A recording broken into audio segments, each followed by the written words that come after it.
All right, so we were just talking about this whole issue of police brutality, police violence committed against multiple Americans, but especially African Americans. Yet, our next guest, Philip Clay with the Project 21, claims that black media doesn't talk about a major issue like black-on-black crime. So, really, I found that'd be really interesting. So he joins us right now. So, Philip, glad to have you here. So, how do you ascertain we don't discuss the issue of black-on-black crime? Well, good evening, Roland, and thanks for having me on, and congratulations on your nomination for the NAACP award. So for me personally, I'd like to take the conservative out of this and really just talk to you as a young black male. From where I sit in Indiana, which has a very high crime rate when it comes to black Americans, I don't see the same outrage and instances of black on blacks, young black teens killing black teens, as I do when I see 5 black officers beating and killing Tyree Nichols in tragedy, or in instances like you were just talking about earlier in Mississippi, or in the George Floyd instances.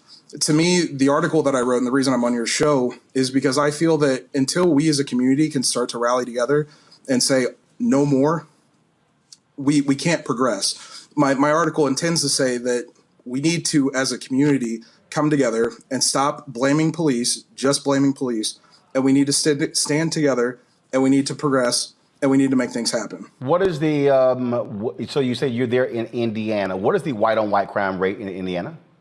You know, rolling off the top of my head, I don't know that figure for you. So I'm trying to understand, if you only mentioning black-on-black crime, how do you not mention white-on-white crime? Because if we're talking about crime in this country, we've seen an explosion in the last several years of crime in rural America that doesn't involve black people. Right. Although 89% of black people are killing other black people. There was an article, unfortunately I can't share my screen like you can. Right, but the reality is, if you look at actually crime in America, it typically happens where people live. So typically, if you're black, crime is being committed by someone black, and if you're white, crime is being committed by somebody white. So why is it that no one ever mentions white-on-white crime? Why is it the pathology always black-on-black crime? Well, I think white-on-white crime is mentioned. I think it is. No, it's not. It's that phrase is never even used. It's literally never even used. So then what's it called, Roland? Oh, it's called, first of all, they just say crime. But what you have is you have folks who say black on black crime. So again, so what I'm saying is, why a population that's disproportionately affected. It is a big thing. And I'm not saying it's not a big thing, but the reality is we do focus on what is the underlying issue of crime. So what is that? What's the underlying issue of crime? Please tell me. Please tell me. You don't know? No, I'd love to hear your thoughts. No, first of all, if you're going to write about how we should be focusing on crime, then you might want to be talking about what is the underlying issue of crime. John Hope Bryant talks all the time that you've never seen a riot in a community where the credit score is 700 or higher. I was just in Wichita, Kansas, the MLK event, and the former police chief of Philadelphia, the police chief of Wichita who came from Philadelphia, we were discussing this, and the reality is you can track crime rates in neighborhoods based upon economic status. And so if you want to address, so when you say we don't address the issue of crime, we do, because on this show, we consistently are talking about economics. We're talking about education. We're talking about access to capital. We're talking about housing. We're talking about all of those issues. Those are the fundamental underpinnings of crime in America. Right. So I'm not sure if you read the article or not, but at the end of it, it does say that it's a community issue. We as a community have to fix this. But I don't think, like your last panelist was saying, by just vilifying police and saying that all the police are bad. And I'm sorry, who said that? I believe it was Reese. No, she didn't. Reese didn't say all the police were bad. We were very specific about what cops we're talking about. And so if we're talking about cops, because you talk about a disproportionate rate, the fact of the matter is we see it where cops do lie. In your neighboring Chicago, there was a judge who got so sick and tired of cops lying on the witness stand that he literally reported them to the Citizens Accountability, saying, I will not allow these cops to come back in here. You have district attorneys in Prince George's County and also in Chicago. They have lists of cops who they will not let testify because they are known to lie. So why can't we hold cops accountable for also committing crimes and lying and making things up in police reports? And we will talk about what happens in the neighborhoods. Why can't we hold them accountable? They got badges and guns. No one's saying that we can't hold them accountable. And I want to make that clear. And the article doesn't say that we can't hold them accountable. The article clearly says that good cops call out bad cops. And despite all I'm sorry, you said good cops call out bad cops? Good cops call out bad cops. That's a lie. That is literally a lie. We saw right there in Memphis where so were there any good cops who showed up?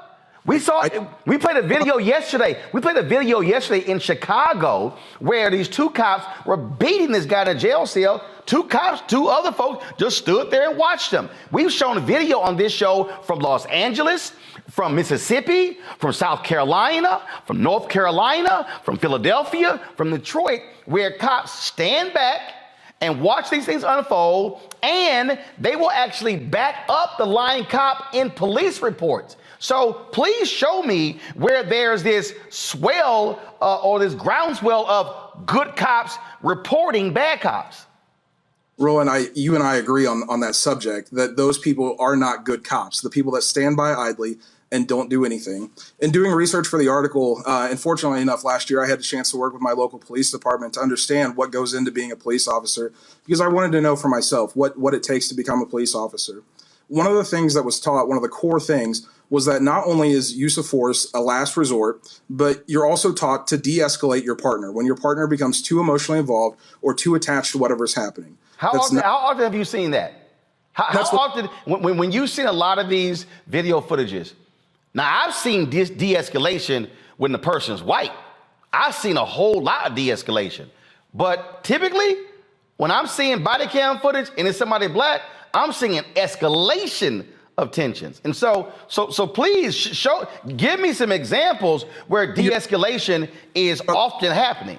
You're talking about the videos that have been seen. What about the thousands that haven't been released because there was a successful de-escalation or there was a successful stoppage of whatever was happening? Or the examples where the cops didn't turn the cameras on, and where in Chicago they were breaking the antennas off of the dash cam cameras as well. I mean, again, the point here is, again, we're still talking about a fundamental problem in this country. Last year, police in America, based upon the data, Samuel Singawe, we had him on the show, they killed more people in 2022 than any other point in history. We have seen a dramatic increase of police violence. We have seen insurance companies come out and say that they are going to stop insuring cities, or they're going to actually raise their rates because of the high number of police violence cases. And so I'm trying to understand, you want to talk about black on black crime as a conservative. Here's what I want to know. Where are all of the fiscal conservatives complaining about the millions upon millions and billions being spent on police settlements? That's a good question, Roland. They're not there. I guess who I don't see? I don't see Grover Norquist. I don't see, let me tell you something. Memphis is probably going to pay $20, $30, $40 million settlement. It's likely going to be higher than the George Floyd settlement. Do you know who I have not heard a lot on this? Governor of Tennessee, the Tennessee legislature. I've not heard Republicans in that state say this is gross and it's unfair. What you do see, though, you typically will see Democrats or you see the Black Caucus. What I'm still trying to say to you, we have on this show and in other black media discussions about black on black crime. What we don't do is fall for the pathology of Fox News and other places. We talk about what creates those conditions and what must be done to change those neighborhoods. And so what I want to know is, how are you in Project 21 advancing those issues and then calling on your fellow conservatives to support those very issues? Absolutely. I've spent the past couple of days being able to do press about this issue specifically. And the thing that's come out of it, and the thing I will stick to, is we have to be transparent, both in the community and on behalf of police departments or police departments themselves. There has to be open dialogue, and police departments have to show that whatever's being accused against them, levied against them, is not true. And the good cops do have to weed out the bad cops. And I understand that your thoughts on that, and you've made that point clear. But at the end of the day, there are still people that wake up every morning with their intention and their honor, and all they want to do is protect the people in the community in which they live and serve. But where are those? Why is it that when we need those good cops to show up, we don't seem to see them? And in fact, why is it? Because again, I've talked to many officers, and I've talked to black officers, and I've had black officers tell me the safest they are is when they got a uniform on. They say, but damn, when I don't have my uniform on, I don't trust my own department. Those are black cops. That's a departmental issue. And until people can actually go into those communities and start having those conversations and weeding out those bad chiefs of police, those bad officers, and working through that, it's going to continue to be the same. You do know that there have been reports showing the number of white supremacists that have infiltrated police departments nationwide, right?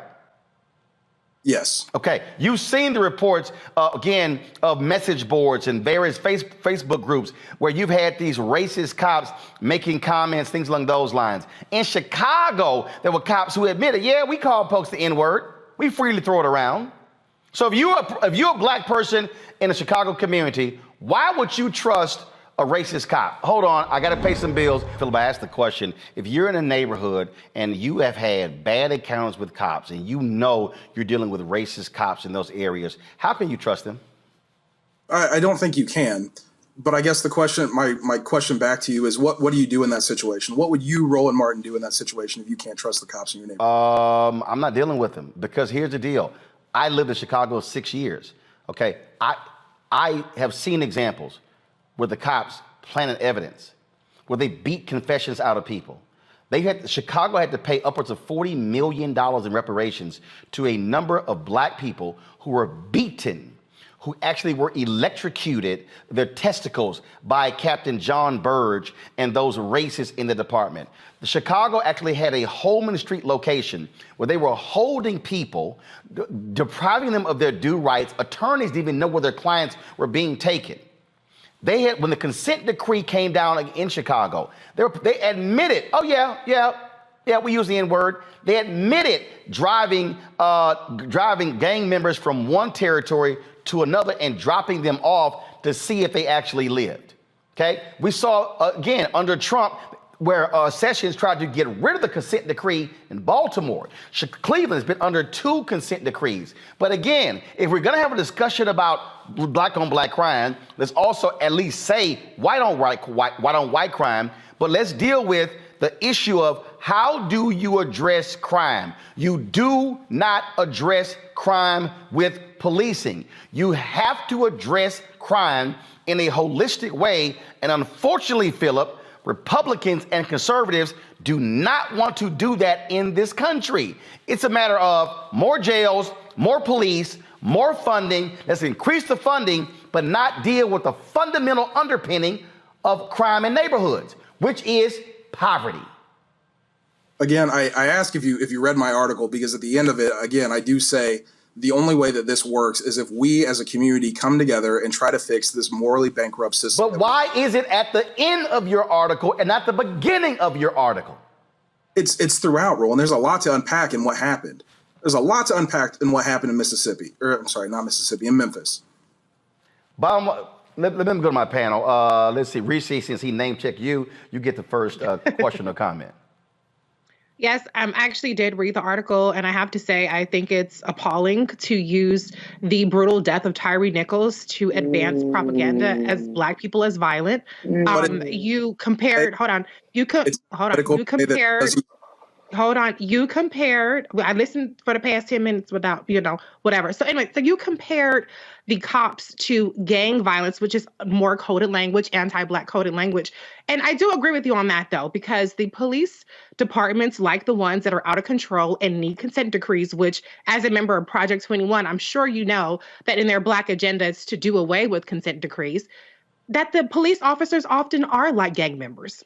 This just so happens to be Black gang members that are in the police department, and they just so happen to not get the protection of that blue line. But to your point that Black people don't care about Black on Black crime, that is completely false. I lived like Roland. I lived in Chicago, where every summer, and I'm appalled by violence. Period. Regardless of the race. But every summer, as soon as it got over 50 degrees on the radio all day, all you hear on every single radio station is stop the violence, leave the guns at home, don't kill anybody, don't shoot anybody. I remember very vividly when Hadia Pendleton, a young lady, a young teenager, went to the White House went to the Obama inauguration, and she was gunned down in Hyde Park. And First Lady Michelle Obama actually went to her funeral. And so this whole notion that Black people don't care about crime within our race is even more anti-Black and white supremacist. But my question to you is, how do you reconcile this notion that cops are inherently good and that we need to weed out the few bad rotten apples if you are part of a project that wants to do away with consent decrees and wants to federally enshrine qualified immunity? What I've been saying in this article, what I will continue to say, is at the end of the day, there are men and women who wake up every day who want nothing more than to serve and protect the communities in which they live in. That has been my stance. That will continue to be my stance. Black conservative, white conservative, Black Democrat, white Democrat, whatever. That's my stance. Okay, so but before I go to Erica, I have your article up. Go to my iPad, please. So here's the deal. Your lead in your article, you talk about working with local cops. Then you talk about you're not naive that your hometown in Indiana is Memphis. Then in your third paragraph, first of all, you talk about de-escalation. In your third paragraph, you say, I ask myself, though, where's the outrage for all Black on Black crime? Why are leaders in the community like Al Sharpton not vocal about the children who are killed in Black on Black crime on a daily basis in places like Chicago? Well, first of all, that's a lie. I do know for a fact he's talked about it, even moved there for us time. I do know people who have marches and rallies in Chicago. I've covered them. I don't know if Project 21 has.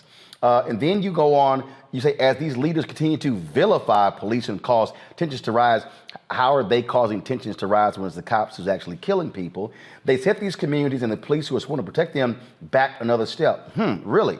Then you go in and complain about CNN. Then you talk about mirror gang violence. Then you go talk about we still see men and women of all races, religions and creeds going to work to protect the communities, blah, blah, blah, blah. Then you get this is what you keep talking about at the end of your article. This is literally what you wrote in the article, because I swore that there was some other stuff down here. That's where that white space is, because I thought there was more to it. This is literally all you said. We have to raise up the officers who are doing their utmost to defend and protect and work to weed out those who would break their oath. We have to stop looking to put the blame on everyone else and start looking at giving real leaders a chance to rebuild our morally decayed community. So in the third paragraph, you mentioned Black on Black crime. In the last sentence, the last half of the last sentence, you say, we have to stop looking to put the blame on everyone else and start looking at giving real leaders a chance to rebuild our morally decayed community. You literally say nothing about why there's Black on Black crime. You literally don't even, I'm looking for it. I'm trying to see, do I see poverty? No. Do I see education? No. Do I see lack of economic advancement? No.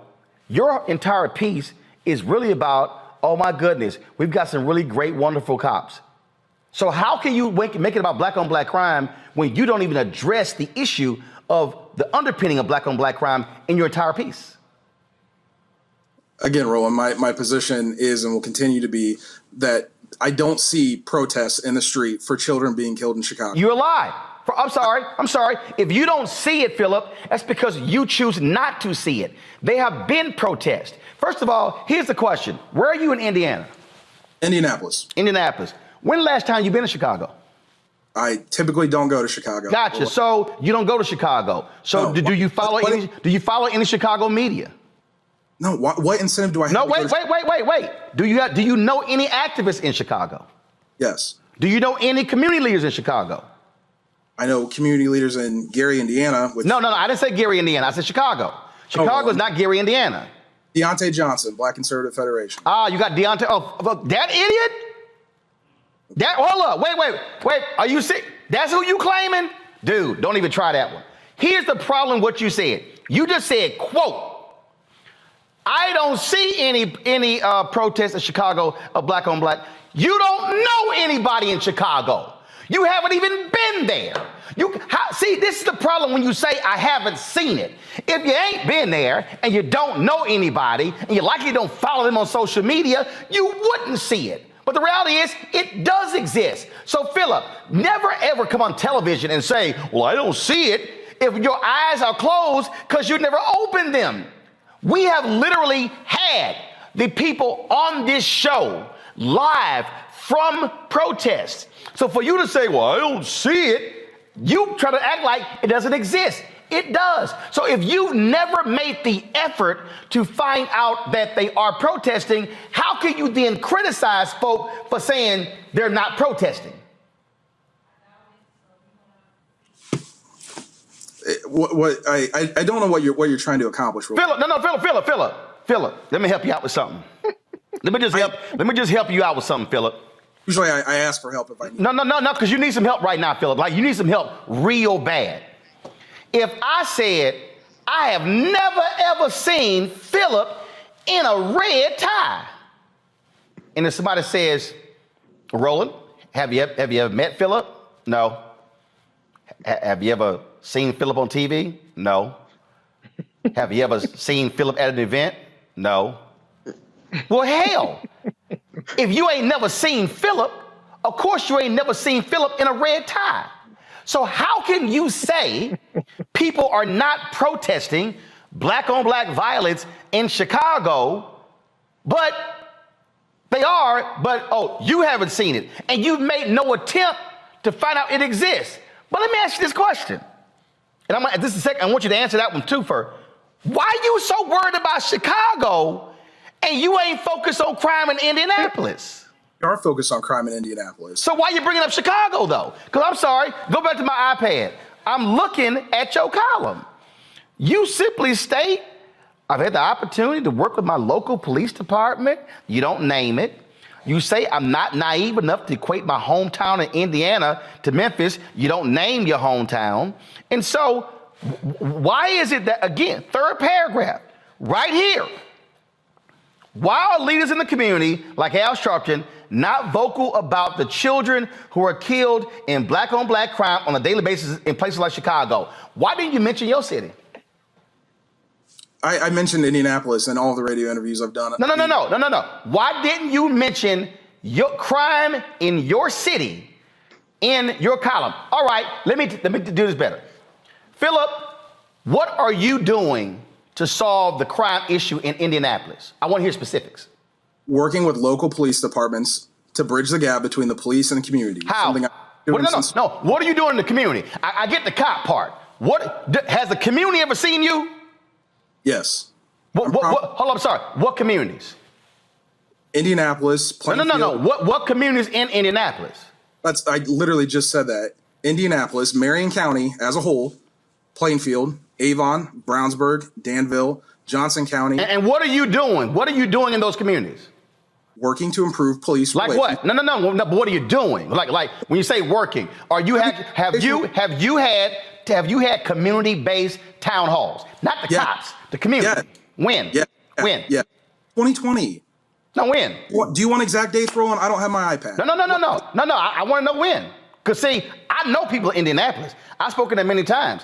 I'm going to call them and I'm going to find out. I'm going to say, hey, have y'all ever seen Philip? I'm going to call them. Have you ever seen Philip? Has Philip ever come around? Because see, you keep saying you putting in the work. So, okay, how about this here? In the last year, how many community-based town halls have you actually held or attended community-based town halls in Indianapolis? Not cops, the community. How many? I've not been at any in the last year. Whoa, stop. Whoa, hold up. See, now, hold up. I'm up against a break. I'm going to hold you over for one more. Because, see, I'm trying to figure out, all this work you say you doing, I need to know what that work is. Because if you say you want to fix Chicago and you ain't had not now in a year in Indianapolis, not one, Okay, hold on. We'll be right back on Roland Martin Unfiltered. See, Philip, you want to have the conversation on black-owned media. Oh, you having it. We'll be right back. No, we'll be right back, Philip. I'm going to give you some time, Philip. We'll be right back. No, because it's not even a conversation. I'm going to give you some time, Philip. At this point, it's not even a conversation. Most people. See, I told y'all. See? Don't mess with a grown-ass man. Philip didn't do his homework. See, Philip went on other people's shows who didn't question him. They didn't actually break down his article. I'm about to go to Erica and Michael. But see, oh, by the way, y'all, you know Philip hung up.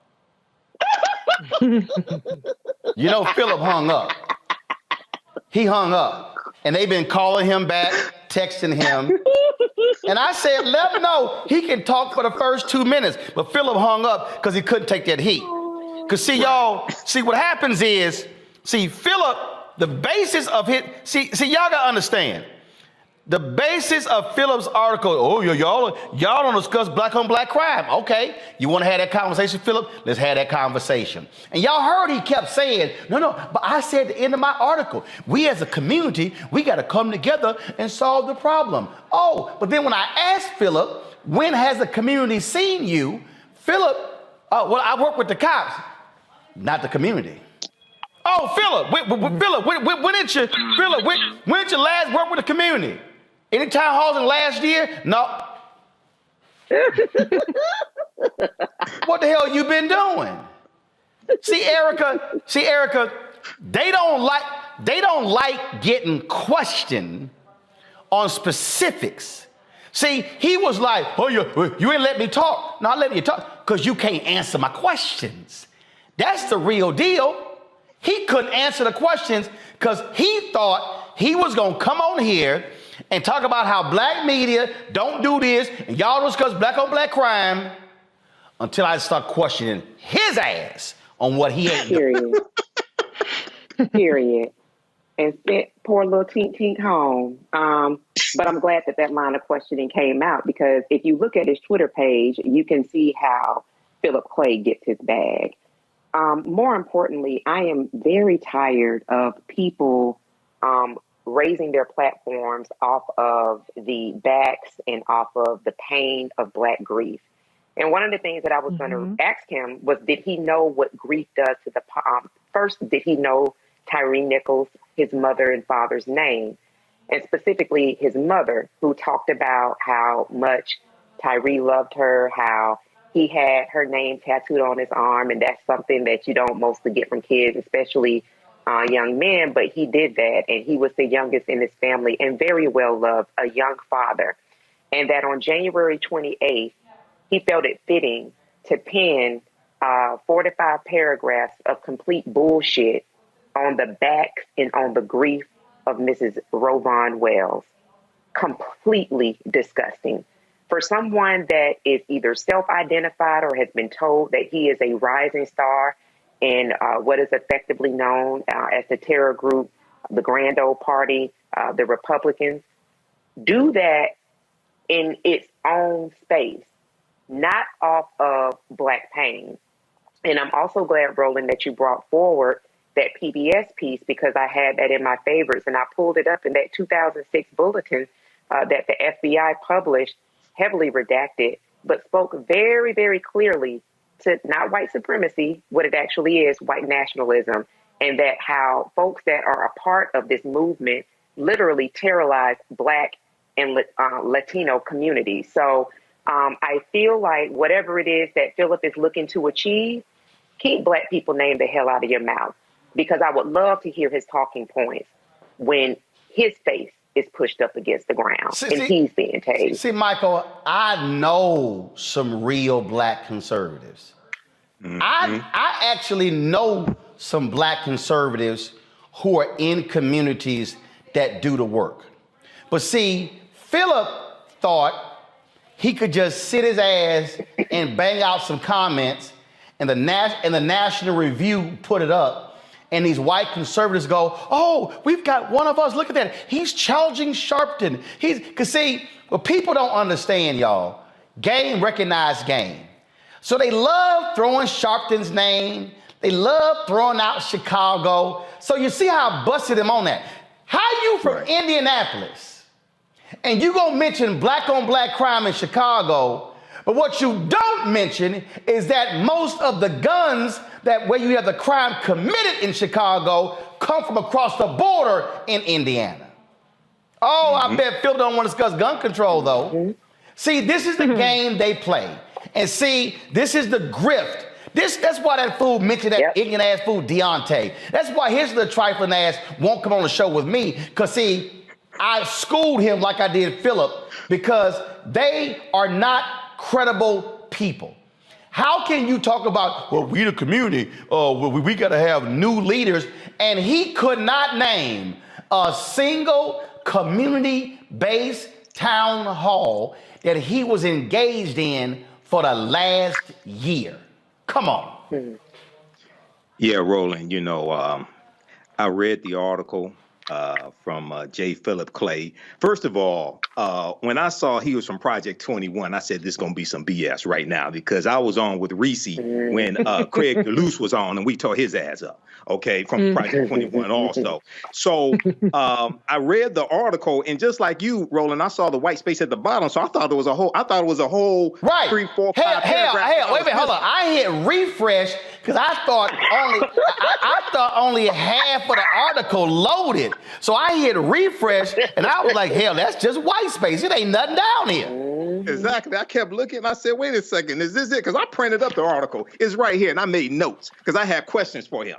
So let me say this. I do think that he wants to save, African-American lives, black lives from violence, things like this. But he's grossly misguided. And one of the problems is when you have black conservatives, especially young black conservatives like him, one, they don't understand history. Okay, number one.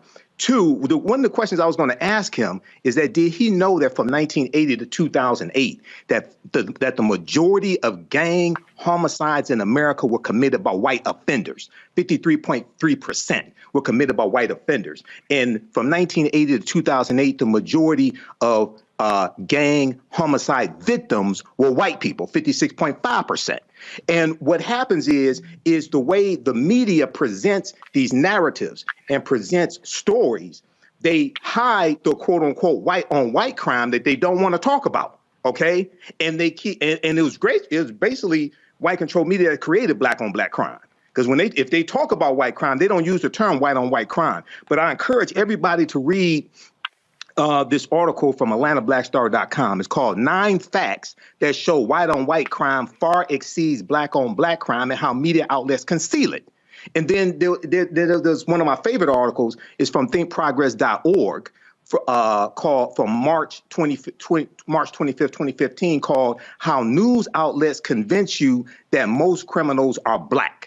How news outlets convince you that most criminals are black. Now, this was a nationwide study of local news affiliates, NBC, ABC, CBS, and Fox News affiliates. And they looked at the news coverage that they did of stories that dealt with crime. And they found that African Americans made up disproportionately stories where they were the perpetrators, but it was disproportionate to their arrest rate. So we made up like about 51% of the arrests, but 75% of those stories dealing with crime. Got it. So this is the game that conservatives play. This is not Fox News. You need to know what you talk about when you come on this show. See, the thing here, Reese, this laughable. I don't see people protesting black on black crime in Chicago. Do you know anybody in Chicago? Nope. Do you follow anybody in Chicago? Nope. Have you been to Chicago? Nope. Well, of course your blind ass ain't seen nothing. But see, again, that's why you don't make stupid comments like that. And again, I'm still trying to understand, Reese, how can Philip be from Indianapolis, but he want to throw Chicago in? You know why? Because Chicago is the new N-word for Republicans. Chicago is the new N-word. Yep. Anytime something happens, wait a minute, what about Chicago? Well, what about Chicago? Well, what about Chicago? Philip, what about Indianapolis? Hello. And his profile says Plainfield, Indiana. I don't even know what that is, but it certainly isn't as catchy and flashy as Chicago. I'm trying to figure out, why is Chicago in it? You ain't been there. You ain't stepped foot in there. You don't know nothing about the Magnificent Mile, Garrett's Popcorn. There's a number of things that I will talk about in Chicago before I get to quote unquote black on black crime. And like I said, obviously, black people in Chicago don't want black motherfuckers shooting their ass either. They don't want the cops and they don't want their neighbors shooting them. I think that everybody black can agree that crime in general is bad, point blank and a period. But to your point, Roland, it's about the boogeyman. It's about this. It's like CRT is a word, as a euphemism. Woke is a euphemism for the white supremacist, white nationalist party to just say the N-word without saying the N-word. So he was very deliberate in talking about a place that he doesn't know. He did not know statistics, so you don't have data. You don't have even anecdotal evidence because you haven't been there. You don't know nobody from there, but you're talking about it like you have some kind of authority. Go to hell, bitch. How about that? So this is from a Indianapolis TV station just 2 days ago. Go to my iPad. Violent crime plagues some indie bars, yet the state does little to enforce its policies. If I scroll the article, I don't see Phillip's name anywhere. Anywhere. Okay, hold up. Let's see here. Okay. Same station.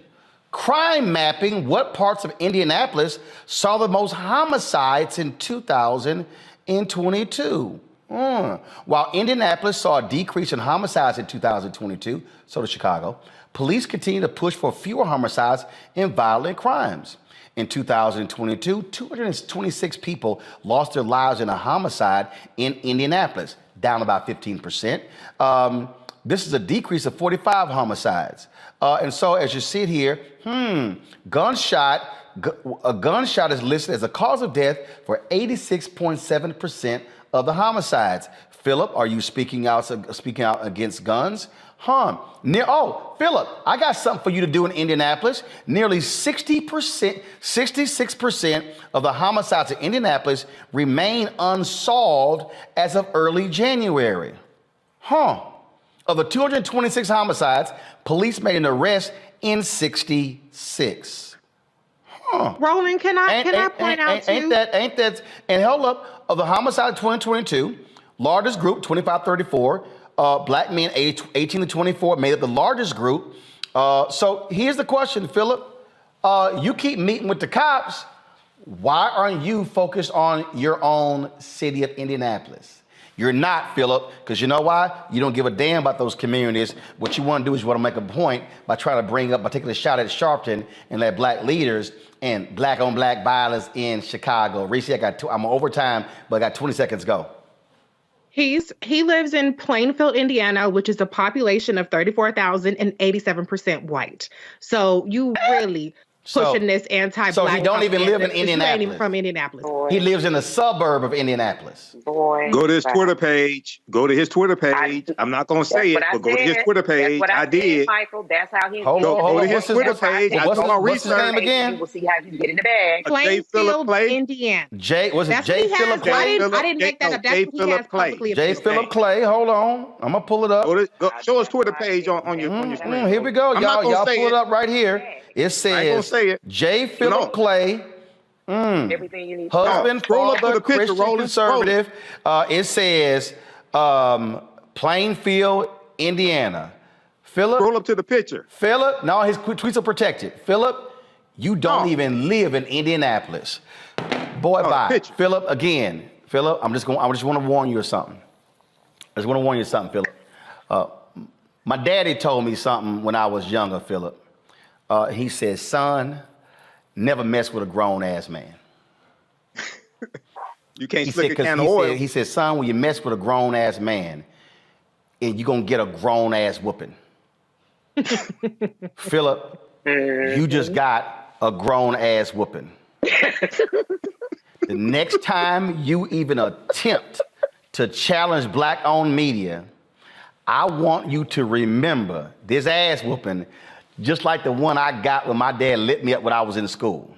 Phillip, call Deontay. Y'all can cry together by messing with me. I'll be back.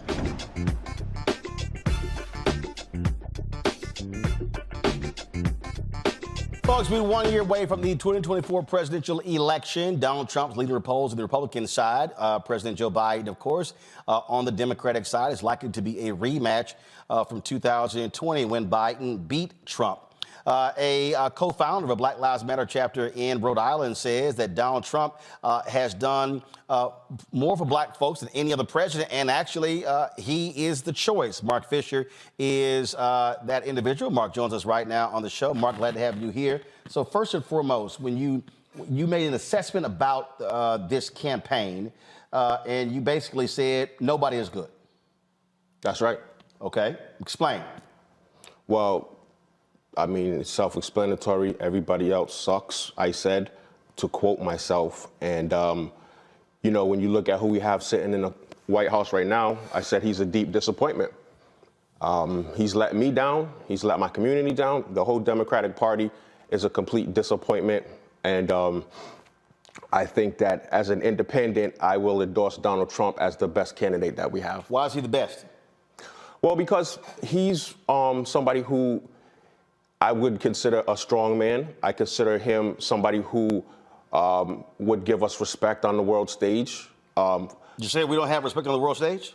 I feel like it's waning. I feel like it's what? I feel like it's when we have somebody like Joe Biden as the head of state representing us globally, I don't think it's the same as if it's Donald Trump representing us. President Joe Biden was able to pull back the NATO coalition, which Donald Trump actually splintered during his 4 years. That played a role in terms of what we see happening with Ukraine and Russia. We have also seen, again, European leaders talk about his leadership. So explain that, because obviously international leaders had, except for the dictators, they had a totally different view of the foreign policy of the United States under Trump and Biden. Well, fundamentally, they both come from a different perspective. When you look at somebody like Donald Trump, he's America first. Make America great again. Joe Biden is a globalist from a globalist camp. How is Trump America make it great again when, if you look at Donald Trump, even before he got in, he's been doing business all across the country, doing Saudi Arabia, doing China, and all of his deals since he got out of the White House. So how is he a Make America First when that's not how he's operated in his business all of these years? Okay, well, when you look at the persecution that he's facing, 91 felonies. 91. So what, you say he should have been indicted? That's not what I said. I said, No, you call it persecution, so which means that he is being targeted. How is he being persecuted? Well, Letitia James ran on getting Trump. That was her whole campaign motto. We're going to get Trump. Am I wrong? The judge in New York has already ruled against them that they actually were inflating the value of their property. Okay. Now the trial is going on. No, but you said he's being persecuted. How is he being persecuted? Is he being persecuted in Georgia, where 3 of his attorneys, they actually have already pled guilty in that particular case for their role in the 2020 presidential election in Georgia? Yes, they did. They pled guilty. Right. So how's he being persecuted, though? Because they're trying to use them to get him. No. How is he being persecuted? Did he not, based upon, according to District Attorney Fonnie Willis, that Donald Trump tried to get officials in Georgia to, frankly, change the results of the election? Look, I could get you to jump off a bridge or to try to jump off a bridge. And if you jump off a bridge, am I responsible? Okay, you do know he's on tape calling the Secretary of State saying, find me 11,000 votes. He tried to pressure the governor, the Secretary of State, the head of the elections. So that's just one particular case as well. In the documents case, they asked him to return the documents. He refused to do so. He lied to his own attorneys about that. He told one of his employees, who is now flipped, do not move those documents. So I'm trying to understand, you say he's being persecuted. If an individual committed acts, that's on them. So how is he being persecuted? Because they're trying to use them to get him. No, not them. I'm asking you again. If the federal government, if they say these are classified documents, you are to return them, he says no. And they say, we have a subpoena. He ignores the subpoena. When he tells his attorneys took actual notes. Okay, well, hold on. No. You said hold on. it's being persecuted. Wait a minute. And that's just 2 cases. 91 felonies. You can't even keep up with all the felonies. You can't even track all the cases across the country. Actually, you can't. And the charges that he's facing. You have to take them one at a time. There's so many. They're coming fast and furious. Actually, we can track them. But again, though, if an individual believes that he is above the law and he's not, if he committed crimes, then he should be prosecuted. Yes or no? Nobody's above the law. That's not the question. The question is, did he commit crimes? Well, first of all, that's why they're trials. That's the question. Well, first of all, that's why they're trials. Right, exactly. So, but when you talk about somebody who's acting on their constitutional right. What constitutional right? Freedom of speech. Is there a constitutional right to overthrow an election? He believes, and as many do, that there was some suspect activity involved in the 2020 election. How many lawsuits did his campaign file, and how many did they win? So, but what I'm saying, asking you a question. I don't know. What I'm saying I can give the answer. More than 60 lawsuits were filed. They lost them. Courts, Trump judges, Republican governors, Republican Secretary of States certified the election results. Now, here's the question. I'm confused. If there was election irregularities in Georgia, how did the Republican governor win? The Republican lieutenant governor, the Republican Secretary of State. How did Republicans win all statewide offices in Georgia in 2020, but this one race, there were problems? I'm going to tell you. How? Because they're all part of the same deep state. Dude, corrupted. I'm confused. I'm confused. Gonna let me finish? Brian Kemp, the governor of Georgia, endorsed Trump, correct or not? They're all part. I'm asking you a question. Did the Republican governor, Brian Kemp, endorse Trump? I don't know. Yes, he did. Did the Republican lieutenant governor endorse Trump? I don't know. Did the Republican Secretary of State endorse Trump? Yes. So again, I'm confused here. All of these Republicans endorsed Donald Trump, yet all these Republicans won. He didn't. He's saying, oh, it's fraud. So, like I said, when you look at the government, both parties. No. See, again, Democrat and Republican. You mentioned persecution, and there were 4 cases. You mentioned especially the Democratic Party. You mentioned 91 indictments. It's a smorgasbord of BS. You still, but hold up. You say let's take it case by case. Suspect behavior and activity. I'm taking it case by case. Both parties. No. I'm taking it. And he's anti-institution. Mark, you say that's the problem that people have with him. That's the problem James has with him. That's the problem Bragg has with him. That's the problem Smith has with him. And that's the problem Willis has with him. That he is anti everything they love. No, he's not. Institution. No, he's They're not. very comfortable, right? And rightfully so. I'm not here to bash them or hate on them. God bless them. I love them. But what you're doing is making stuff up. What am I? So again, no. You say it out of your mouth. He was being persecuted. You mentioned the 91 indictments. You mentioned the 4 different cases. I walk you through 2 of those. The judge has already ruled that Donald Trump and his Trump organization absolutely inflated their assets, which is against the law. Donald Trump's own accountants testified that they actually inflated. He even inflated the size of his own penthouse. I just don't understand how people can't think for themselves. You got all these zombies walking around. You're telling me you got all these people walking that can't think for themselves, doing whatever's in their best interest for their own expedience and their careers. But every time it happens, it comes back to Donald Trump. Donald Trump. Throw him in prison. Take all his assets. Throw him under the bus. Take him off the ballots. Like. You don't think people can see this? So what you're saying is this is anti-American. What you're saying is actually no, because there's a sign above the Supreme Court. It says equal justice under law. What you're saying is you don't mind a liar. What you're saying is you don't mind somebody making. What did he lie about? Donald Trump lied about the value of his assets. Donald Trump has lied about not trying to overturn. Can I say something? Hold on, Mark, I'm not done. On that point, Mark, I just want to, because you said he lied about the value of his assets.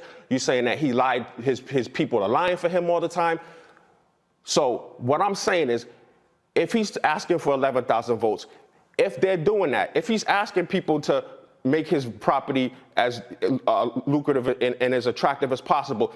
And these people are doing it, right? They're doing it. Whether they're doing it or not, that is their own personal business and choice to do that. If he says, I'm looking for 11,000 votes, you're absolutely, I know people who have reached out to me, black people, who tell me that there has been all kind of fishy business going on. And Mark, double voting, triple, quadruple, and you're right quintuple voting. No, I can tell you, people are reaching out to me, telling me they keep calling him Bill, William, Willis, so on and so on. And the Democratic elected. So you say, oversight. Oh my God, I see double voting. That's what people are telling me. But the Republicans in Georgia. So I'm just saying, Mark, wait a minute, Mark. There's reason. I'm going to finish, Mark. There's reasonable doubt. I'm going to finish. No, it's not. No, it's That's not. all I'm saying. When you have, and you can't blame him for that. That's protected under our First Amendment right. Are you literally making this up as you go along? So we don't have protected rights. You do know. You do know. We don't have the right, freedom of speech. You do know. We don't have the right to access the courts. We don't have the right to keep ourselves quiet. You cannot seize ballots. We don't have the right to cannot seize voting not be machines. sieged and surged, to not be violent. We have rights in this country. And that's one of them, to speak our mind. Assembly. Mark, we have these rights. Speaking your mind and lying. Aren't you a pastor? I have a background in theology. Okay, I got a what in theology? A background in theology. A background in theology. Does the I've never been a pastor. Okay, I preached. I taught Bible study. Question. Yeah. Okay, fine. So does the Bible, I have a degree in theology. that you actually read, what does it say about lying? It said all lies will find their place in the pit of hell with fornicators, homosexuals, liars, and all ungodly form. Well, that must mean Donald Trump is sitting on a throne in hell, because that man has just lied about numerous things. Well, listen. But hold up. I'm gonna ask you this question. You said that Trump has done more for the black community than any president. What has he done? He's done a lot. Name it. Actually. Name it. And I'm surprised that most people don't really know. No, I'm asking you to name it. Okay. Name it. I'm going to. For starters, because this is important as an educated man, and $250 million annually has been allocated to HBCUs, which is big because I went to Hampton. No, it's not a lie. No, it's not a lie. Stop. I'm sorry. No. I'm sorry. And minority serving schools. I'm sorry. But it's all together. It's for people of color. Let me ask you a question, Mark. 90 million of it went to black schools. Mark, and not only that, Mark, let me ask you a question. It was about to be expired. He took the initiative to not let it expire. And not only that, Mark, you're wrong. Give it a 10-year stay where it was being done every year. He said, why do we have to keep coming back every year to get money? Mark, what you just said right now is a lie. Let me prove you. Prove me wrong. The program that you're talking about started under President George W. Bush. The president and CEO of the United Negro Fund thanked him publicly. Will you please listen? See, again, though. When you're operating in an alternative world, I'm giving you for real facts. Let me say it again. He did not thank him publicly. Mark, listen. The United Negro Fund president and CEO, Mr. Lomax, did not thank him publicly. The program you're speaking of started under President George W. Bush. It continued under President Barack Obama. It expired. What you do not know is that Donald Trump zeroed that program out of his budget. It was Congressman Alman Adams of North Carolina who put it back in the budget. She was the co-chair of the Congressional HBCU caucus. Then it went to the United States Senate. Donald Trump, let me tell you again, Mark. Signed off on it. No, he did not sign off on it. Again, Donald Trump's budget, which he submitted to Congress, removed the money. Congress put it back in, led by Alma Adams. Now, do you know who broke that thing down? A gentleman named Walter Kimbrough. Do you know who Walter Kimbrough is? Two-time HBCU president who detailed it, who was actually in that meeting in the Oval Office when Trump was there. So what you're sitting on, you're saying, oh, $250 million. Let me ask you this question. How much money have HBCUs gotten in the last 3 years from the Biden-Harris administration? I don't know, but I never paid $10 for eggs or $5 for gas. What school did you say you went to? I never paid $10 for eggs or $5 for gas. Mark, don't try to change the subject. No, I'm just telling you. You're talking about the economy. Under Trump, it was booming. Mark, I'm asking you again. And black unemployment was at a historic all-time low. HBCUs. You want to talk about numbers? We're going to stay on HBCUs. What school you went to again? I went to Hampton for a year. Oh, you went to Hampton. And then I went to North Point Bible College in Haverhill, Mass. So let me ask you this question, Mark. You said Trump allocated $250 million to Black and Hispanic serving institutions. About 90. You're reading it. No. I don't have to read because I got it up here. You say about 90 million of that went to HBCUs, right? That's what you say, correct? That's correct. Mark, that is the recognized information. Mark, are you consensus aware? information. Are you aware? In the last 3 years under Biden and Harris, $6.5 billion has gone to HBCUs, not Hispanic serving institutions. HBCUs, $6.5 billion. So you held up $90 million under Trump and $6.5 billion under Biden Harris, but you say Trump is better for HBCUs? You're telling me. Do you need the proof? You're telling me Joe Biden. Do you want the proof? Gave $6.5 billion. I'm sorry. Do you want the proof? Yeah, I'd love to see that. Okay, here's the deal. To HBCUs. Oh, no, yes. And he can't even. Hold up. He can't even put together a reparations commission. Why would he do that? And a matter of fact, he's such a flip-flopper. Hold up, wait. Oh, here we go. You went to Hampton, Hampton, right? He's such a liar. You went to Hampton, right? He's such a duplicitous. Did you go to Hampton? Did you go to Hampton? That's why he picked the vice president he picked. Did you go to Hampton? He could have picked anybody else. Did you go to Hampton? Because they're both just as duplicitous. Did you go to Hampton? You say you went to Hampton, right? 2 peas in a pod. You went to Hampton, right? She's Indian. You went to Hampton, right? HBCU you went tours. To Hampton, didn't but you? during the tour, she's all Wakanda forever. See, Mark, see what you're doing. See, what am I doing? This is why you love Trump. Because you're doing the same nonsense he do. You bring up something, then you switch topics. You told me you was going to show me. I said I'd love to see it. Mark, I'm walking you through it. I'm waiting, bro. I told you point blank. Hampton University, I'm going to tell you how much Hampton actually got. Hampton University, $48.7 billion under Cap 1, $4.2 under CARES Act, $9.8 under CARES Act. Wait. $6 million under CARES Act. When did this happen? $12 million. Hold on. American Rescue Plan, $12 million. Who, last 3 years. And to what extent? American Rescue Plan 2, $21. Your university. You're reading numbers. Wait. What is that? What source is that? Department of Education. Okay. And when did this happen? The last 3 years. The last 3 years, each year. Each year. Okay. The total amount that your university. Okay, but you're telling me that still doesn't equate to 10 years. Mark, listen. $95 million. Mark, that's a lie.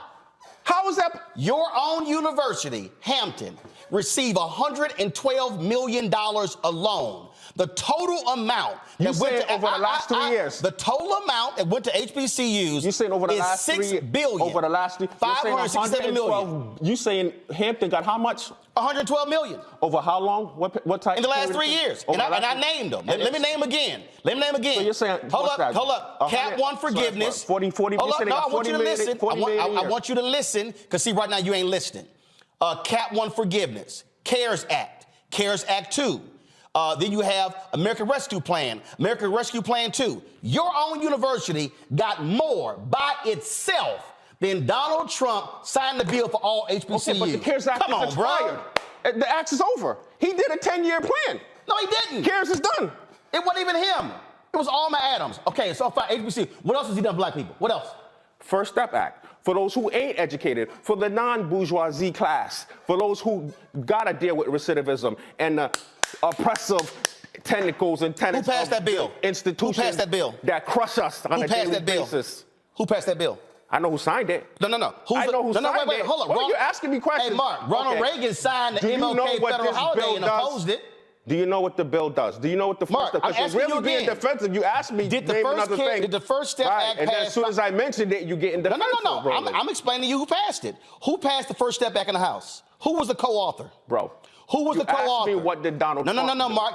But Donald I'm prepared to answer what Donald Trump did, not what the House members did. I don't care about the House members. Oh, wait. I'm sorry. So help me out here. I don't care about the Senate. I don't care about Mitch McConnell. I'm confused. So you don't care. He's not running for president. I'm confused. You don't care about the people who actually wrote the bill. No. You don't care. I'm sorry. No, because you want to know why? Because the George Floyd Policing Act is still languishing. Why? And because they are a freaking gridlock in Washington. That's why. Who is that? They don't do nothing. Who passed the George Floyd? They get nothing done. Who passed the George Floyd Act? Obama had to sign all kind of orders to get stuff done. Who passed the George Floyd Act? By the way, speaking of who passed the George Floyd Act? Democratic Party. Who passed the George Floyd Act? The obsolete antiquated Democratic Party. So Democrats passed it in the House, and Senator Tim Scott and Lindsey Graham could not get 8 Republicans on board to go along with it, and that's why it's dead. Okay, but it's dead, right?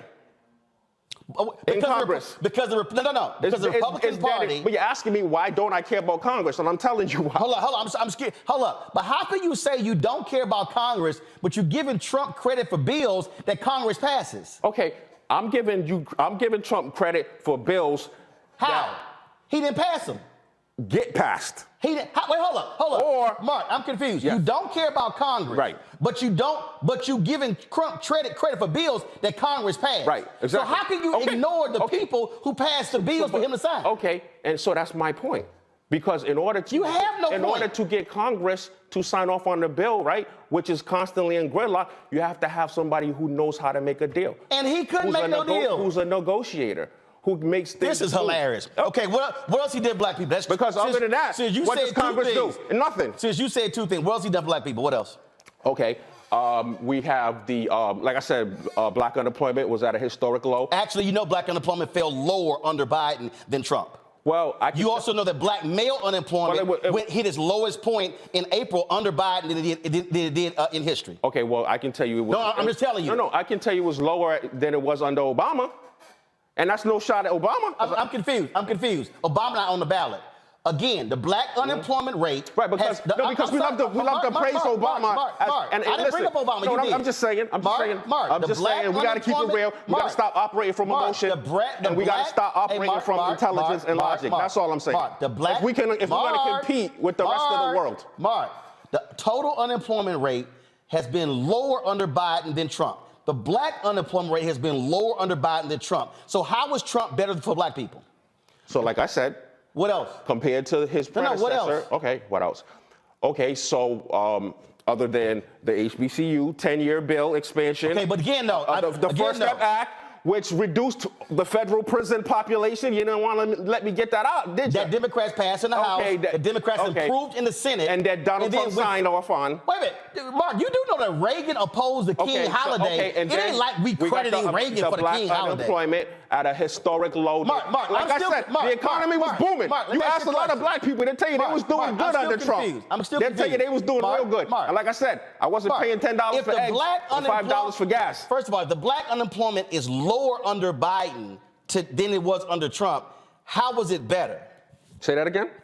The black unemployment has gone lower under Biden-Harris than it did under Trump. Okay, so what I'm saying is, because you know why?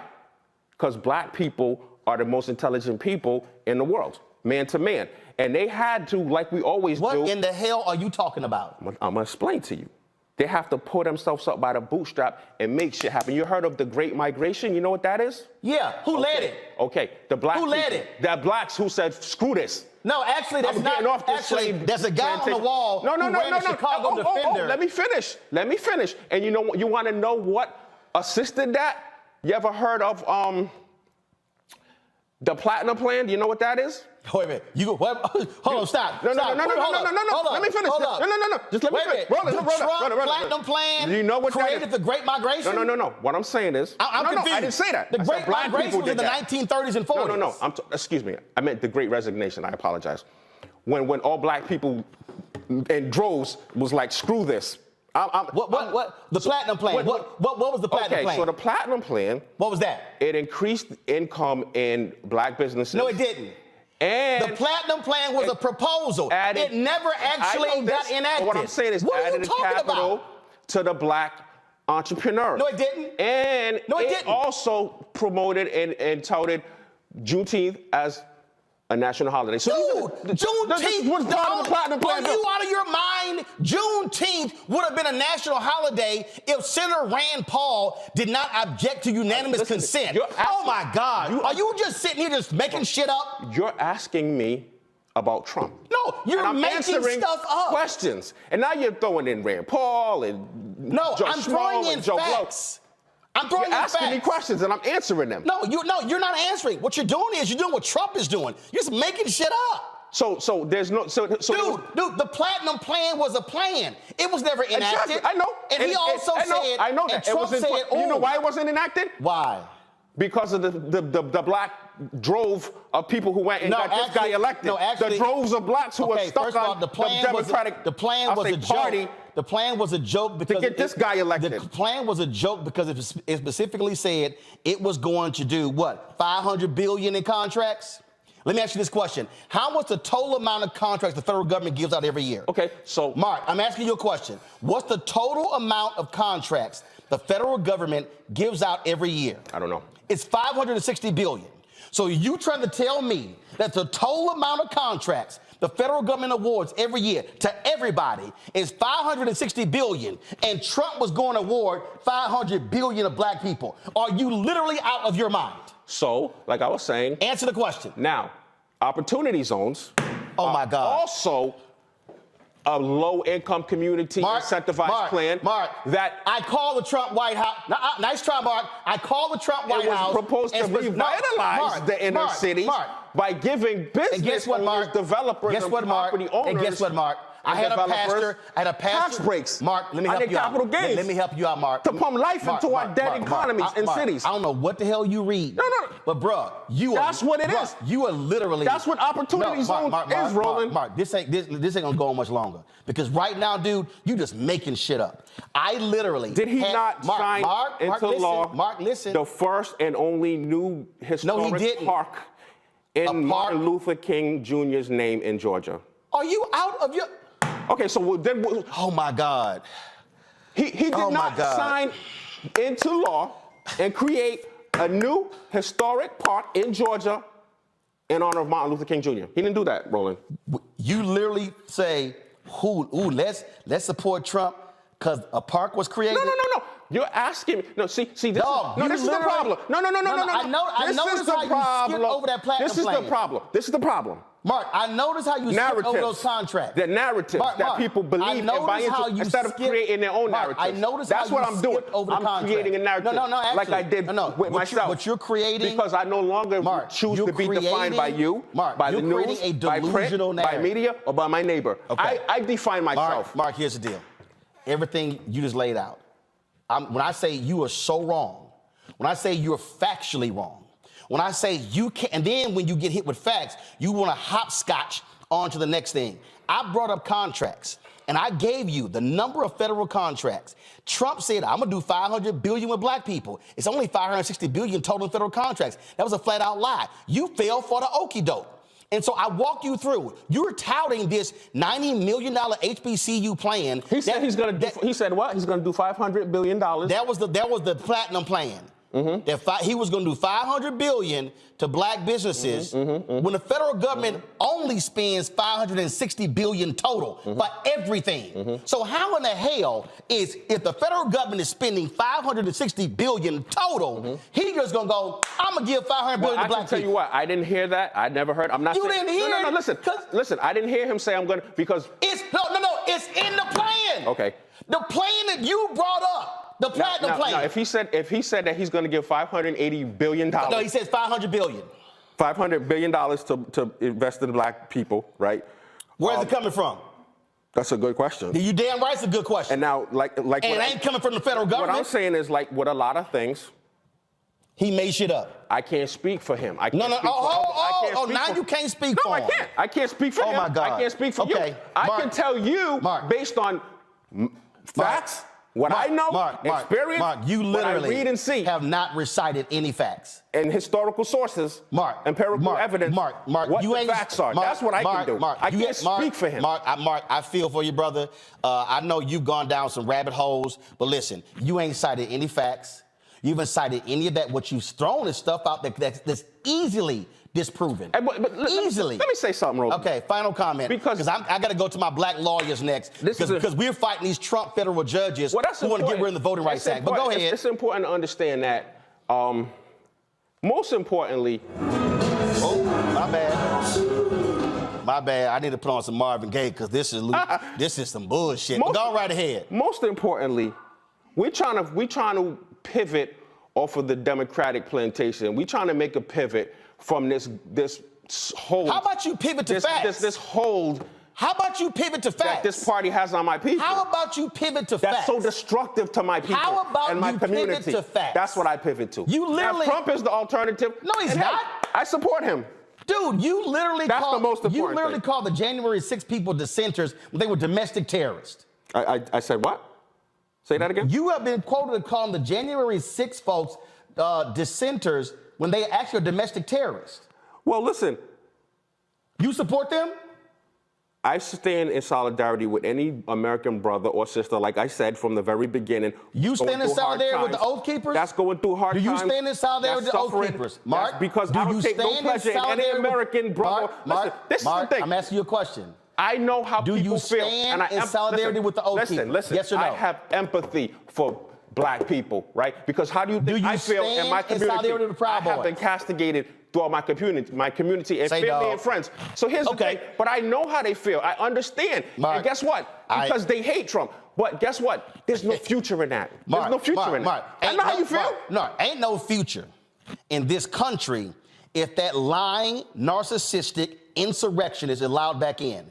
You literally have called the January 6 people dissenters. These are people who were domestic terrorists. These are people who were angry that black people voted.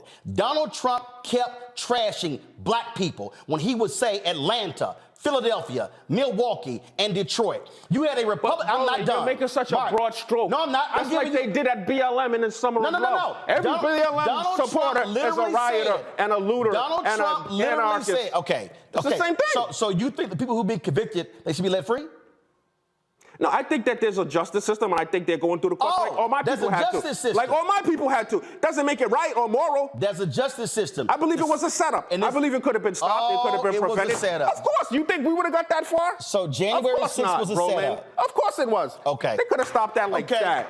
That Gotcha. could have never happened. But why? It wasn't a good look. Well, for them guess to what? stop You it. couldn't stop it when Donald Trump wouldn't It allow the wasn't a National good Guard to look. become So now out. they're handing out cases like Halloween candy, and you don't see a problem with that. You get 20, you get 20, you get 20. Hey, okay, let me you be guys, real clear. okay, you stay in your comfortable, Mark, I'm going to be on record. I got zones. no problem with the racist Oath Keepers and the Opportunity Proud zones. Boys going to jail.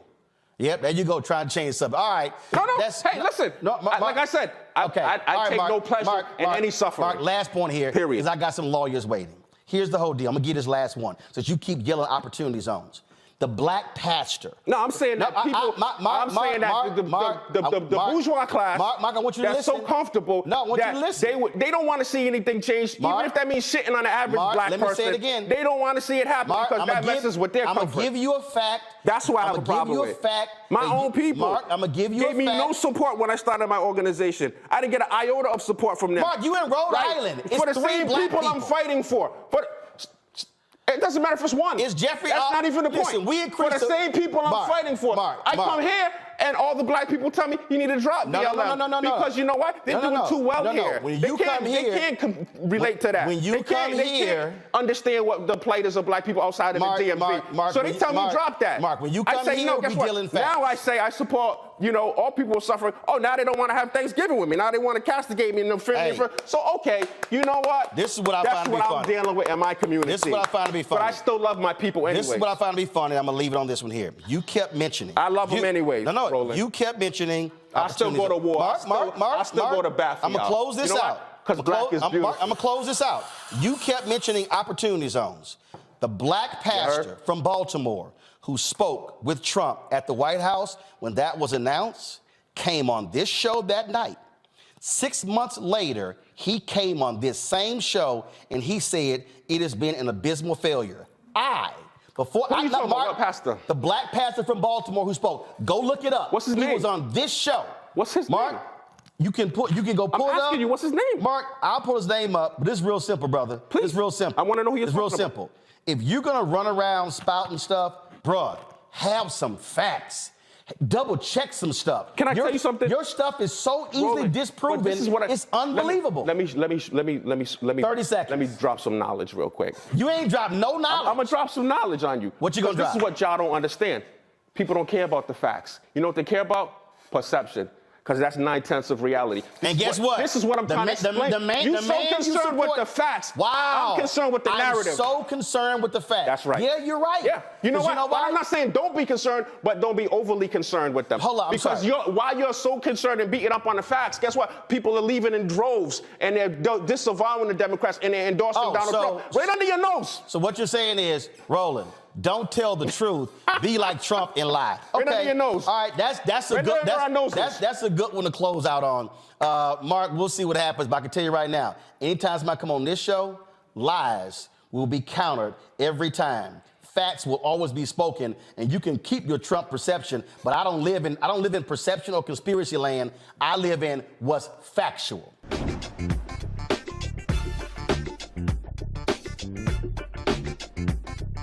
You look back on 4 years of News One now, time for one of my classic clapbacks. In August, Paula White and Jim Baker had the nerve to call Donald Trump a man of God who is under siege from evil forces.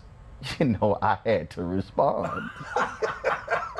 Oh, let me address you, Pastor Paula White. I'm going to take you to 1 Samuel 10, verse 17, when Samuel called the people and said, "This is what the Lord, the God of Israel, says. I brought Israel up out of Egypt. I delivered you from the power of Egypt and all the kingdoms that oppressed you. But you have now rejected your God who saves you out of all your disasters and calamities. And you have said, no, appoint a king over us. So now present yourselves before the Lord by your tribes and clans." See, that's when the prophet Samuel then anointed Saul, because the people wanted a king. Here's what we know, Pastor Paula White. The people of America rejected God. They rejected a godly man. You had the audacity to say, how can anybody withstand what Donald Trump has gone through? How about 8 years what President Barack Obama went through, when the same person who you praise questioned his Christianity, questioned his faith, dared present the birth of movement as somehow he was not a full American? That was an outright lie, but you stood with that man, the same man who said he grabbed women by the vagina, the same man who said he would force himself upon women to kiss them when he wanted to, the same man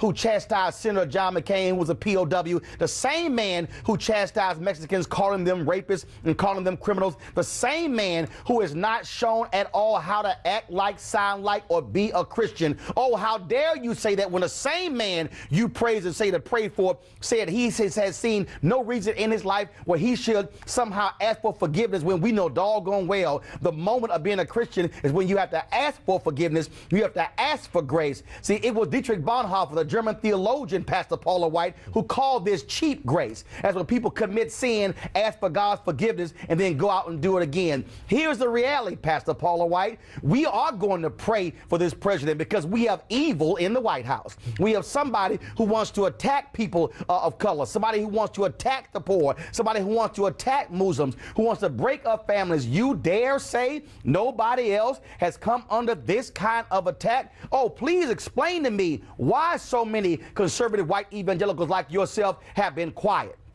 Tell me why y'all excuse his comments about Charlottesville, where he essentially aligned himself with neo-Nazis and white supremacists. You pastor a church in Orlando, Florida, that Zachary Timms used to pastor, but before he died, as largely an African-American church. I want you to stand in front of them and tell them why in the world they must stand in support with Donald Trump when he is trying to take away their right to vote, when he has a sham voter fraud panel. You tell me how that is Christian. You tell me what is Christian about trying to get rid of the Affordable Care Act, where people who are sick, disenfranchised, will be thrown off and not have health care. Please show me in your Bible where that's somehow a Christian principle. I dare say this, Pastor Paula White, you are supposed to be a prophet, Prophet, not Profit. God calls for the prophetic to stand up, to question people in power, to challenge them. Because let me remind you, it was the prophet Samuel who went to Saul and told him he was doing wrong, who said that you have went against the commandments of God. Let me remind you, Pastor Paula White, it was the prophet Nathan who went to David and said, you sinned against God by laying with Bathsheba. What we need, Pastor Paula White, are not people who wave their Bible trying to get conservative Supreme Court justices. What we need are people who are going to to actually follow that Bible. I suggest you call Reverend Dr. William Barber to have a conversation about what it means to actually be a prophetic voice in the 21st century. I suggest you go read Dr. King's letter from a Birmingham jail, where he was talking to folks just like you who were saying black folks are pushing too much. And I dare say you use a prophetic voice to look Donald Trump in the eye and say it's time for you to stop acting like a grown child and to act like a man, to respect the office of the presidency. What I expect, Pastor Paula White, somebody who has been raised up, who has been built up by virtue of talking and preaching in black churches, to have an understanding of what black folks are going through. So you want us to pray for the president? Oh, we're going to pray for the president. We're going to pray for the country, because the country asked for a king. The country turned their back on God, and now God said, I'm going to give you the desires of your heart, which always ain't good. Pastor Paula White, we got a word for you, and that is be a prophetic voice and don't just be a profitable voice. All right, y'all. So you see my Shelly, go to my iPad. This is what the back of my shirt says. Hashtag bring the funk. Greg Carr, you were here that day. Brother, we needed an organ in here. that was some C.L. Franklin stuff right there, brother. When the great sir, and people ask me all the time, is Roland reading from a paper? No, he's just riffing. Them Bible verses is in his head. No, that was on the top of my head. Look, man, Stanley says...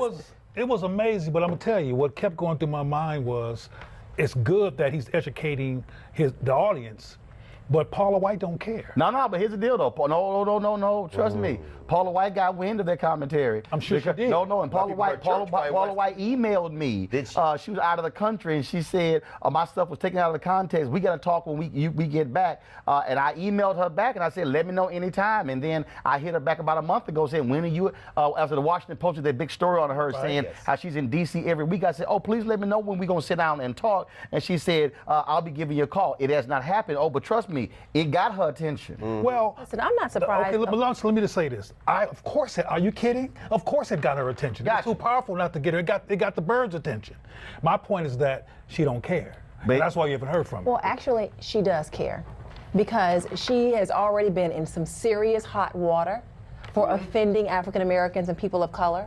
And that video, I know, went viral. They've lost members, they've lost ties. And she has a huge constituency, right? I mean, so listen, before her last incident, I was a patron of Paula White. So no, she does care, and I'm sure she's gonna follow up with you. But aside from that, she does. I need my prayer cloth. Girl, you silly. Okay, because listen, you were preaching. Well, I just had a couple things to say.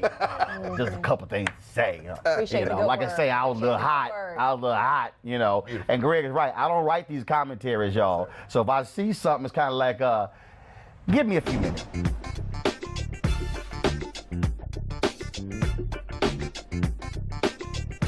Is not doing it in Mississippi.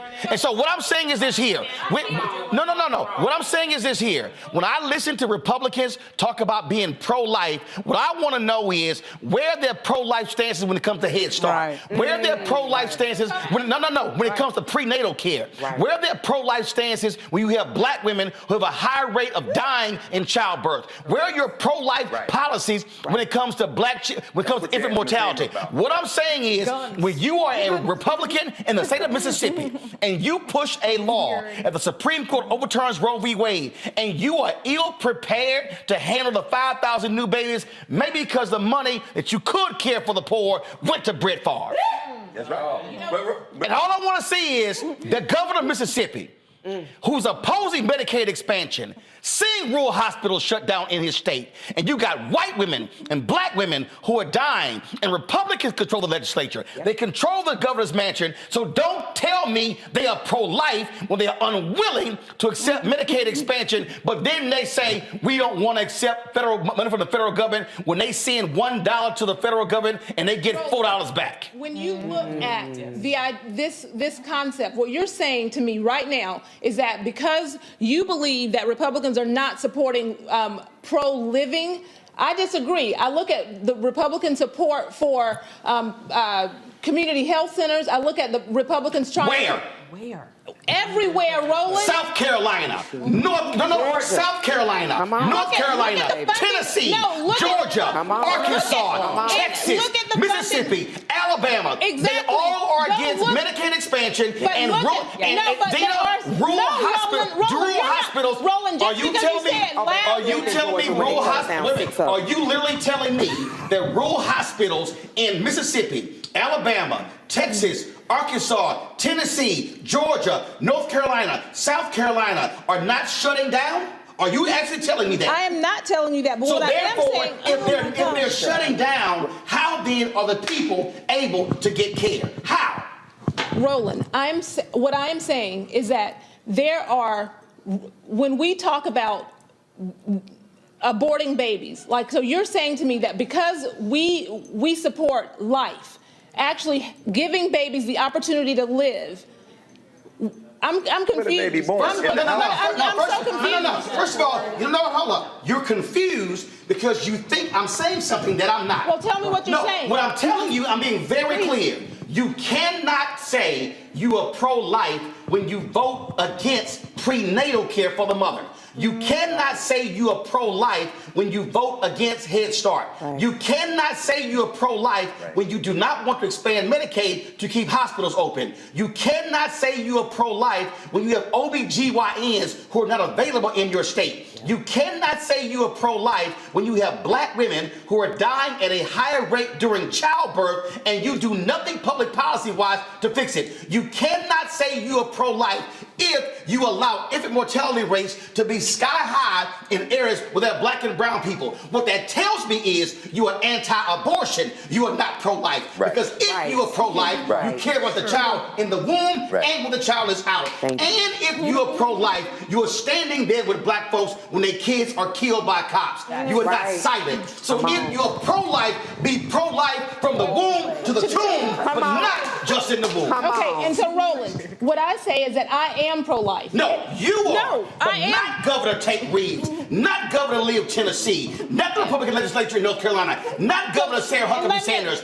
not Governor Kemp in Georgia. No, here's the deal though. Okay, you let are. me ask you this. But show me where your Republican politicians are pro-life in their policies. Let me ask you this. You know what I am? I'm pro-black, and I'm going to call out anybody who call themselves pro-life, but their policies are not. And I am pro-life. Let me ask you this. Are you? Call your party. Okay, let me ask you this. Call your party. Can I ask you this? Call your party. Okay, let me ask you this. Call your party. Can I ask you this? Go ahead. Are you pro-life? I'm pro-life when that black person is killed, and when a Republican. So let me ask you this. No. Right. When a Republican says nothing when somebody is gunned down. Don't use extremes. Republicans do say things when people are gunned down. No, Roland, you can't do that. No, they don't. Roland, are you kidding me? Are you kidding me? I'm sorry. Those are the same folks who send out MLK quotes on MLK Day. Oh my goodness. But will not support MLK's Is my mic agenda. on? Can you hear me? Okay, so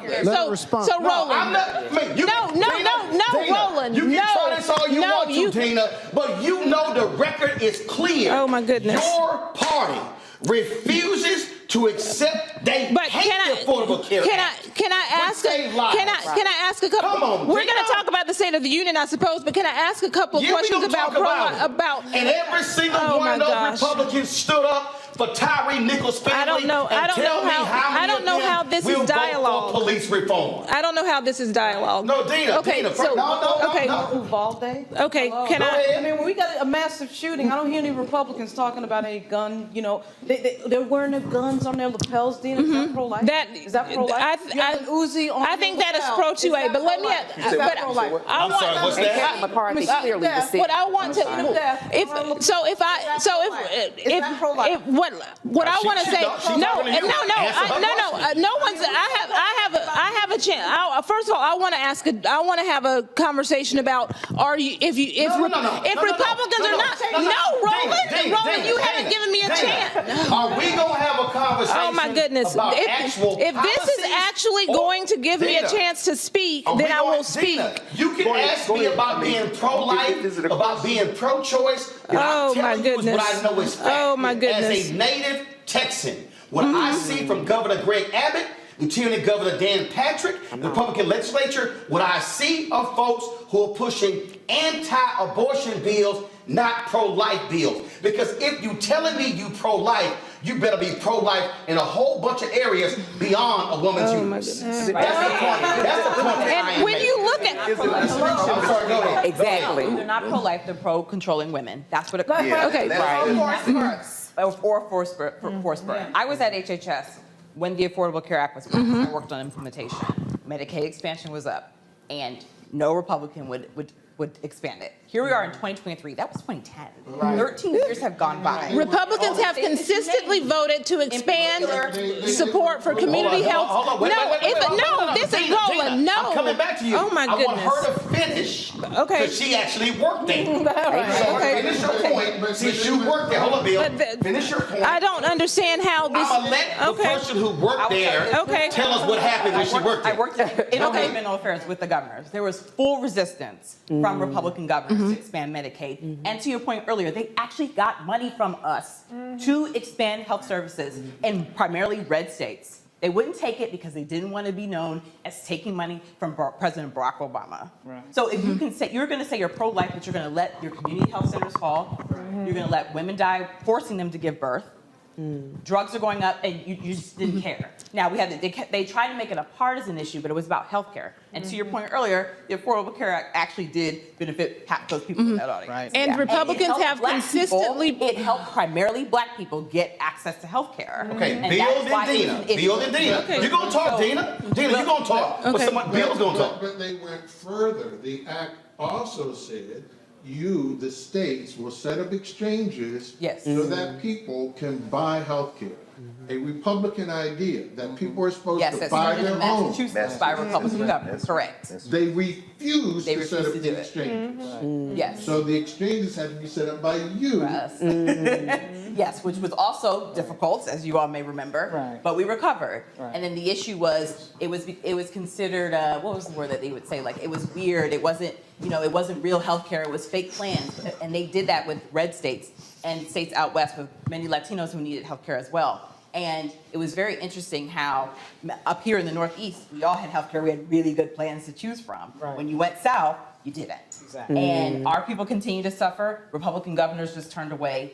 And we tried our best to make sure we got people enrolled in health insurance. And this is one of the points Biden mentioned tonight in his speech. He did. Republicans have consistently been in support of expanding support to community health centers. So you're saying that when you were at HHS... Absolutely not. When Barack Obama was president, they wouldn't do anything Barack Obama wanted to do. Are you kidding? Republicans... So legislation to support community health centers was that was a key part of the act. Okay, well... A key part of the act were the community health centers, and I was at the Department of Labor at the time, and a key component was to train people for those health centers, and including training people. This was in the law. Okay. We worked on this. Hold on, I'm confused. Let me just say this. I'm confused. I'm confused. Go ahead. I'm sorry. I'm confused to have two people that were there. They were there. You saying that ain't true. I am as well. I'm confused as well. Last point. So, to your question about, or your statement about Republicans caring. So when we left, when Obama left office, when our administration left, there were many people in our departments that were specifically designed to implement the Affordable Care Act. They all had to get removed. They all moved to different offices. And many of my friends, people who are career, when Trump came in, yes, sorry, thank you, I did not make that point. When Trump came in, we don't need to continue that work. Remember they stopped even advertising, signing up for the Affordable Care Act. Yes, it was very low key, and my former colleagues and friends, they were miserable because they couldn't actually do the work that they were brought in to do. So if they're telling you they turned the money down for Medicaid expansion, they turned the money down for community health centers, what are you talking about that GOP supports it? Is it in utopia? No, I'm talking about very specifically, and this is what, I don't want to speak to things that you clearly worked there and you have an expertise and a knowledge that I don't have. But what I will say is that what I want to understand, and we will post this because we're Black Press as well. So at bpalivewire.com, I respect you, and you clearly you've worked there. But what I want to understand is when Republicans made these overtures to not accept this money, I want to understand, because we always have areas where you accept it and something else. Like, we want to make sure that there's a standalone, that Republicans can support community health centers without the stipulations. And I don't so all of these, I don't know. So all these years that I have been even as I sit and meet with legislators and they talk about the 13,000 community health centers that are championed, instead of organizations like Planned Parenthood, give the money to community health centers. So if I have been Planned Parenthood is not. Planned Parenthood is a community health center. Planned Parenthood is a community service they provide, but they do health screenings. They do. But the greatest proportion. No, wait a minute, Roland. You're gonna have to Roland. But you had okay. Hold up. You know, Now let's be real clear. This is your show. I get it. Let's be real clear. I am not the one to say no to. Okay. Now I'm letting different folks talk, but never tell me no. So when you're talking about community centers, okay? I can understand. You were speaking about, which is totally different than what she's talking about, and again, we're talking about what Bill is talking about. The resources that were in there. When you say, oh, we don't want stipulations, that's the whole point. So what you're trying to say is, oh, just give us that little piece we want right there and nothing else. But here's the reality. That ain't how Congress operates. The reality is, this is not the unrestricted funds of COVID, like Biden talked about. This is looking at the health of the people in that state holistically and universally, and not just what y'all like. Dina, let's get real. The Republican Party was against the Affordable Care Act. Period. Well, of course. We want to play these No, games. I'm not going to say that. Who, did I ever say that they were not? And we saw tonight, they are against lowering prescription drugs. I never said that the Republicans. Get back to the big point about pro-life, pro-choice, and pro-life and pro-health. I mean, how is that pro-life? But let's deal with this here. Back about tonight. Again, explain to me. I still want to know. Why is the Republican Party against lowering prescription drugs? I don't think that the Republican Party is against lowering prescription drugs. I think that the question is, how are we going to pay for it? Right. But this is a great point. Again, This is the great point. Greg. I'm just going to say this real quick.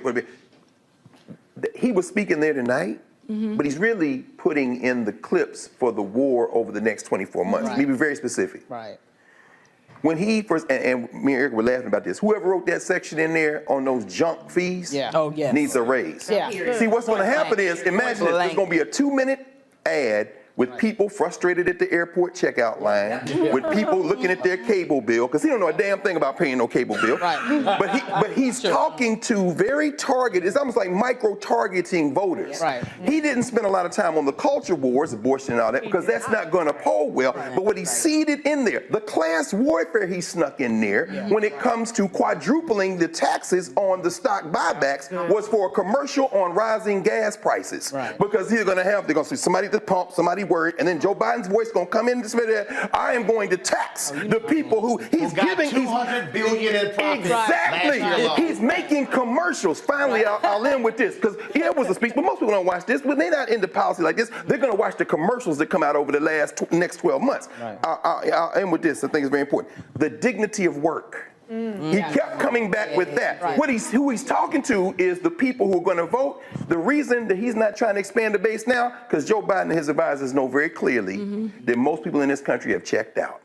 They are micro-targeting to win primaries, to win the general election. And guess what? He did not say a word about how he's going to pay for it in terms of dollars. No, he did. No, but he did. But I'm saying, go ahead, but he did. Explain that, because I was about to say. Wait. I'm going to But let the economist tell it. I'm going to break.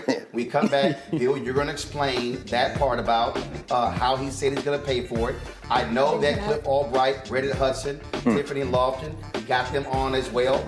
We're going to talk about, again, the police reform aspect of it, the most emotional moment of the night when he introduced Tyree Nichols' family. So a lot more to cover it. I told y'all, Jake Tapper can't do this. No. Rachel Maddow them, they ain't having this conversation. And so this the conversation that we all had growing up in black families where we kept it real and we kept it honest. But here's the deal, because my grandparents taught me, bring your ass to the conversation, start lying, you're gonna get eaten up. So they told us, don't come in here selling wolf tickets because it ain't gonna play.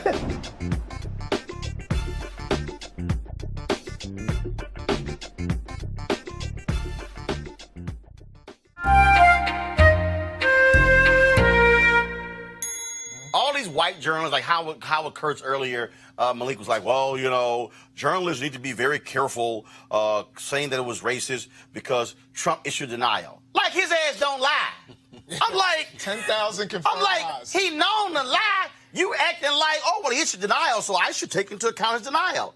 Yeah, well, I don't think that Donald Trump is a racist, and I don't think that the people who voted for him think that he was a racist. I voted. You know his ass a racist. I voted for him. Malik, you know damn well he a racist. I voted for him, and I don't think that Donald Trump. Do you intend to vote for him again? In 2020, absolutely, without a doubt. So you voting for a racist? Well, you know, was his comment racist? Hold up, was this comment racist? It was definitely racially offensive. What the hell is that?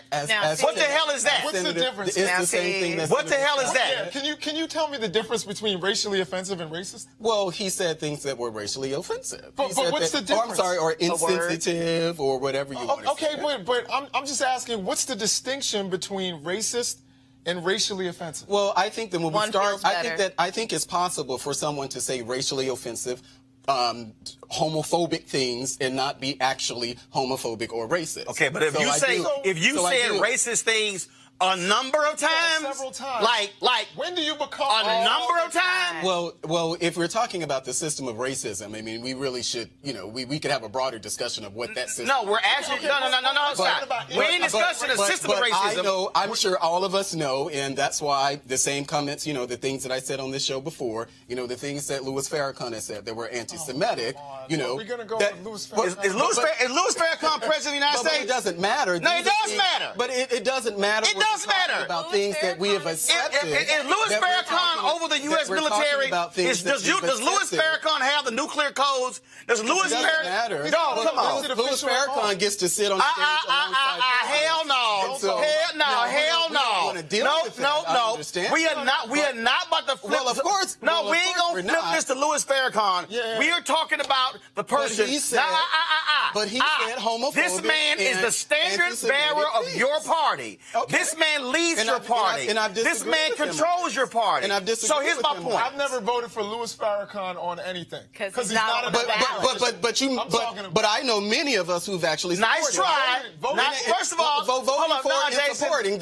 We ain't even going down the Farrakhan rabbit hole because it don't work. It's not a rabbit hole. No, it is a rabbit hole because you want us to chase. No, this is the question, Malik. This is the question, Malik. You asked me. You said racially charged. And I said, what the hell was it? What is that? Racially charged? Is that what it was? How many racist statements before you become racist? That's my question. Well, for me, it's hard to conceive someone being racist pursuing the policies that he's pursuing like what? that are beneficial to black and brown. Like what? Personally. So we're talking about the criminal justice reform package. We're talking. Let me ask you a question. No, wait, hold on. Let me ask you a question.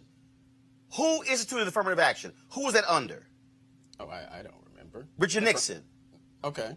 Who ran on the Southern Strategy? Was that Nixon? Nixon. Yeah. Who also launched the war on drugs, where one of his own advisors, his notes revealed that it was specifically targeted at black people? That was Nixon. Richard Nixon. Who used the N-word himself? Who degraded black people in recordings in Oval Office? Richard Nixon. So the shit don't mean nothing about affirmative action if his other actions were also race-based. So to say that, oh, well, first of all, the First Step Act, let me be clear. The First Step Act ain't an act for black people. It's an act for anybody. Well, it's part of a criminal justice reform package. And so if we're judging him by the same standard that Obama and any other president. So his immigration policy helps black and brown people? Well, you mean black people who are here? Black and brown people? You're saying that his immigration policy, TPS, sending Haitians back to a place that was violent and where they had Well, no, I don't. Hold on. I Not don't- just Haitians. I don't also think that our trying to immigration cut the rug underneath from Liberians who were in this country, calling those countries shithole countries, making it clear that he wanted more visas for white But I immigrants. don't think the immigration So I understand you disagree with that. No one's calling you a racist. I don't think the My question immigration is, policies are racist. when does someone become racist? If they made several racially offensive statements, you know, when honestly, it's like if you cheat on your girlfriend once, when do you become a cheater? If you've cheated 17 times. You know, Well, when can we call a spade a spade? That's my question. You can, but I think we use. Okay, so he's a racist. But do we agree? But no, we don't agree. And I don't agree with the comments that John Lewis said, because John Lewis also said similar comments about John McCain. And of course, Say what? Well, hold on. Say what? You don't remember the comments that John Lewis? What did he say? He said that voting for John McCain would take us back to the days of George Wallace standing in the schoolhouse door. And he what line? Oh, so now, if you are advancing policies, if you are advancing voter suppression policies, you're taking us back to George Wallace day. Was that what John? Yeah, okay. Is that what John? Nice try. Was doing? Nice try, Malik. Because he said the same thing about Mitt Romney. Nice try, but this is real simple. You voted for a racist? Yeah, and you're going to vote for a racist I'm again? I'm going to vote for him in 2020. Right, and the reality is, what that says is, you don't give a damn what he has to say about black people. Well, that's your opinion. No, that's what it's revealing. I'm going to die black. So the fact that but you also ain't got a problem with your Mississippi Confederate flag. But you're not going to challenge my blackness on this show. No, I'm not. Hold on. I'm not because you can't tell me what I'm concerned about as a black man. I'm not. You can't tell me what I'm concerned about as a black man, or I can't be concerned about black people because I'm voting for Donald Trump. So what I said is you're voting for a racist. That's what you're doing. Well, that's your opinion. And that's what you know. That's a fact. Well, that's your what opinion. you're doing. That's your opinion, and I just disagree. So, fact of the matter is, so yes, I'm you're voting for a racist. You voted for a racist. Despite whatever you're going to still vote for a racist, and that's undeniable.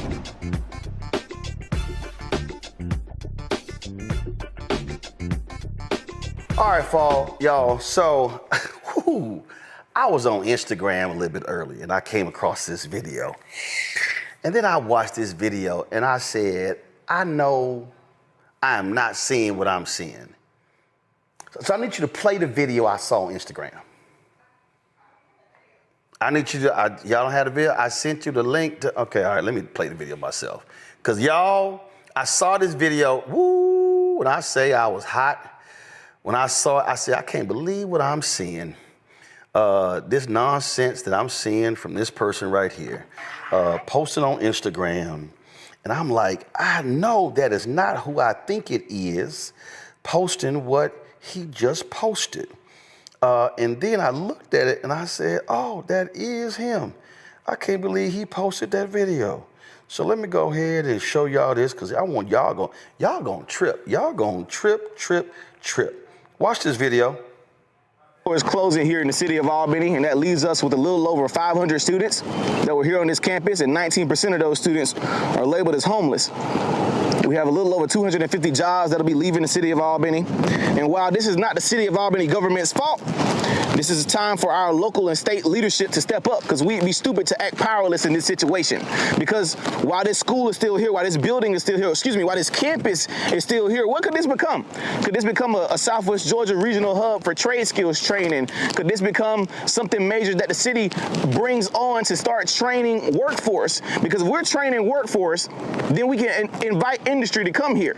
But if we don't have any workforce for industry, they'll never come. But if Doherty County School System could train workforce in adults, why can't the city of Albany do the same thing? So my question to leadership is, are we going to allow this opportunity now to pass us by? Or are we going to lead? Are our leaders going to lead? And if they don't want to lead, they need to step aside and let somebody else do it.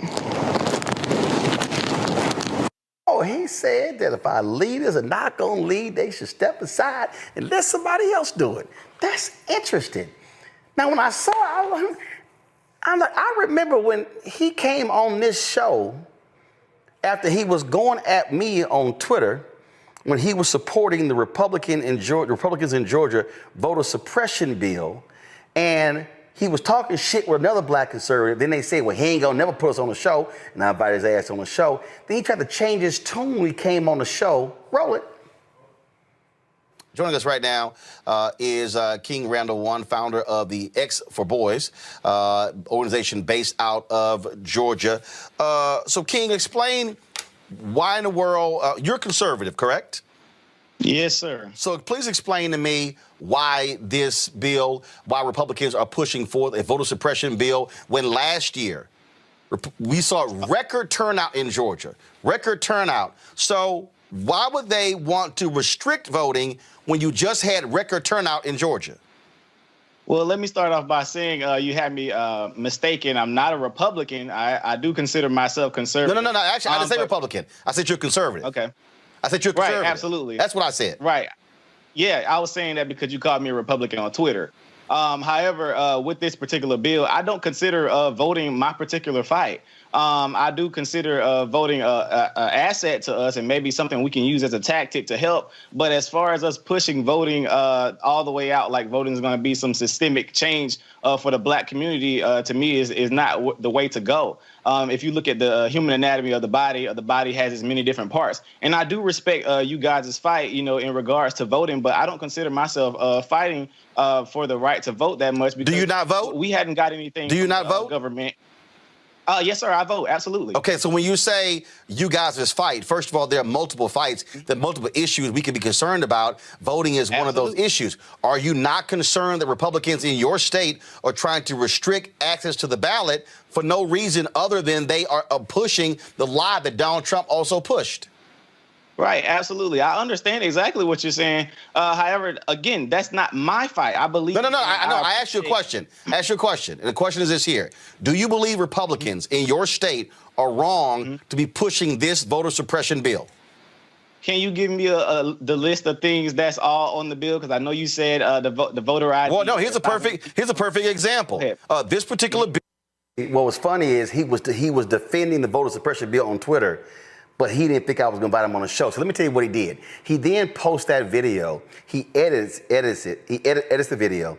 And then, I'm building this school. Black man should be helping me build my school. And in the same Simple Simon Negroes I called out earlier, they were all like, that's right, Roland Martin, that's a shame. You should be ashamed of yourself. You should be supporting this brother at his school. Oh, that's right. Them Negroes were sitting here sending him money. And then what he did is he got on Fox News and Lawrence Jones had him on. Then the white conservatives jumped on him. And so he starts raising money.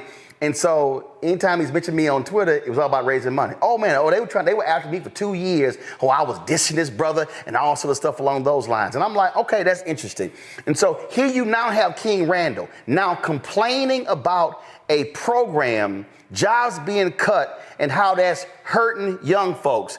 And that's interesting because the program that he's speaking about, that very specific program in Albany, Georgia, he's talking about, go to my iPad. This is the story right here. U.S. Department of Labor pauses Job Corps Center operations. So the very program that he is complaining about has been stopped by the Trump Department of Justice. Now, here's what I don't understand. Matter of fact, let me go ahead and play this again. Because, see, I love it when somebody calls out leaders, but they don't really call out the specific leaders who they talking about. So let me just go ahead and play it again, what he had to say, because he was just so incensed that this program was being cut because it was vital to providing jobs for young people. Listen again.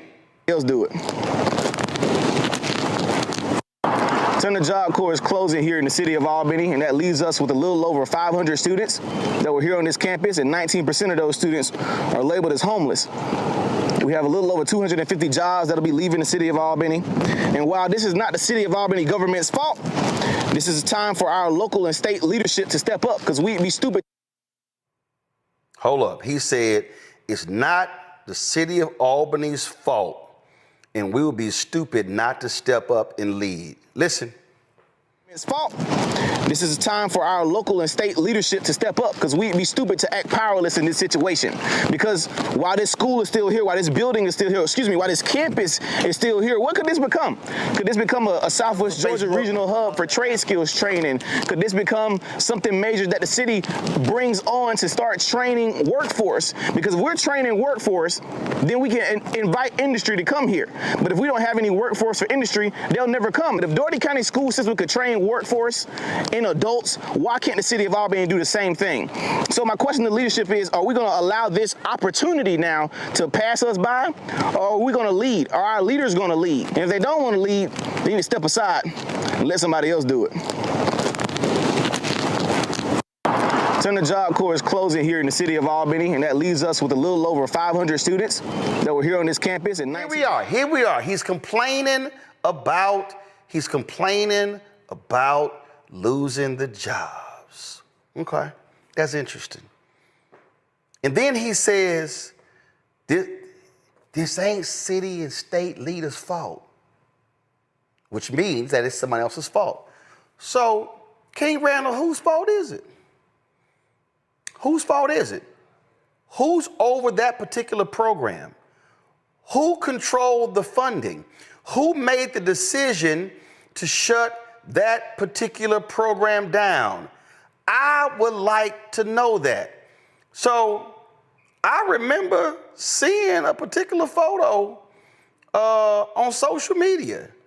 And I remember, and I knew, I said, wait a minute. I remember seeing somebody at the White House Christmas party. Go to my iPad. I'm sorry. Is that King Randall? It says new emerging king. Oh, I'm sorry. Maybe y'all say, well, that's just a photo. Well, there was another black conservative who posted a video. Can y'all roll that video, please? This is the White House to celebrate Black History Month, despite the media alleging that it was canceled by President Trump. But like always, fake news. I landed safely thanks to Delta Airlines and time to take a quick shower before throwing on my Sunday's best. Here I'm rocking my Palazzo sports jacket with a black turtleneck and a black Bailey fedora. Soon after this, I ran into my Blexit family on the way to the White House, but I must give a shout out to the guy that made it all happen, Pierre Wilson. He is the real deal, but with moves like this, he's clearly not like us. We were all smiles, waiting in line in this 20-degree weather to get inside to celebrate this momentous occasion because of what it meant to all of us. All I can think about in my head right here is how much I've overcame throughout the years, being open with my conservatism. For some reason, it brings out the worst in people, and I think it's because I refuse to live up to their expectations of me. While I was in the White House, I wasn't quite sure how much I could record, but the security guard reassured me that we had free reign to capture whatever we wanted, so I took full advantage. While I was in the restroom, though, I noticed these napkins with the presidential seal on them, and it almost felt disrespectful to use it and toss it straight into the trash can. They rolled out the red carpet for everyone. We were dressed to the nine, looking good, smelling good, eating good, drinking good, and sounding good. See, the Marine band that was in charge of the music understood the assignment. They were playing everything from Earth, Wind, and Fire all the way down to Sam Cooke, making this a magical time. Everything opened up by a classical version of America the Beautiful, set in the atmosphere. And it was great to be surrounded by so many of my favorite people: Michaela Montgomery, David Harris Jr., Terrence K. Williams. Go back. Who do y'all see right there on the left? That looked like King Randall. So let me get this straight.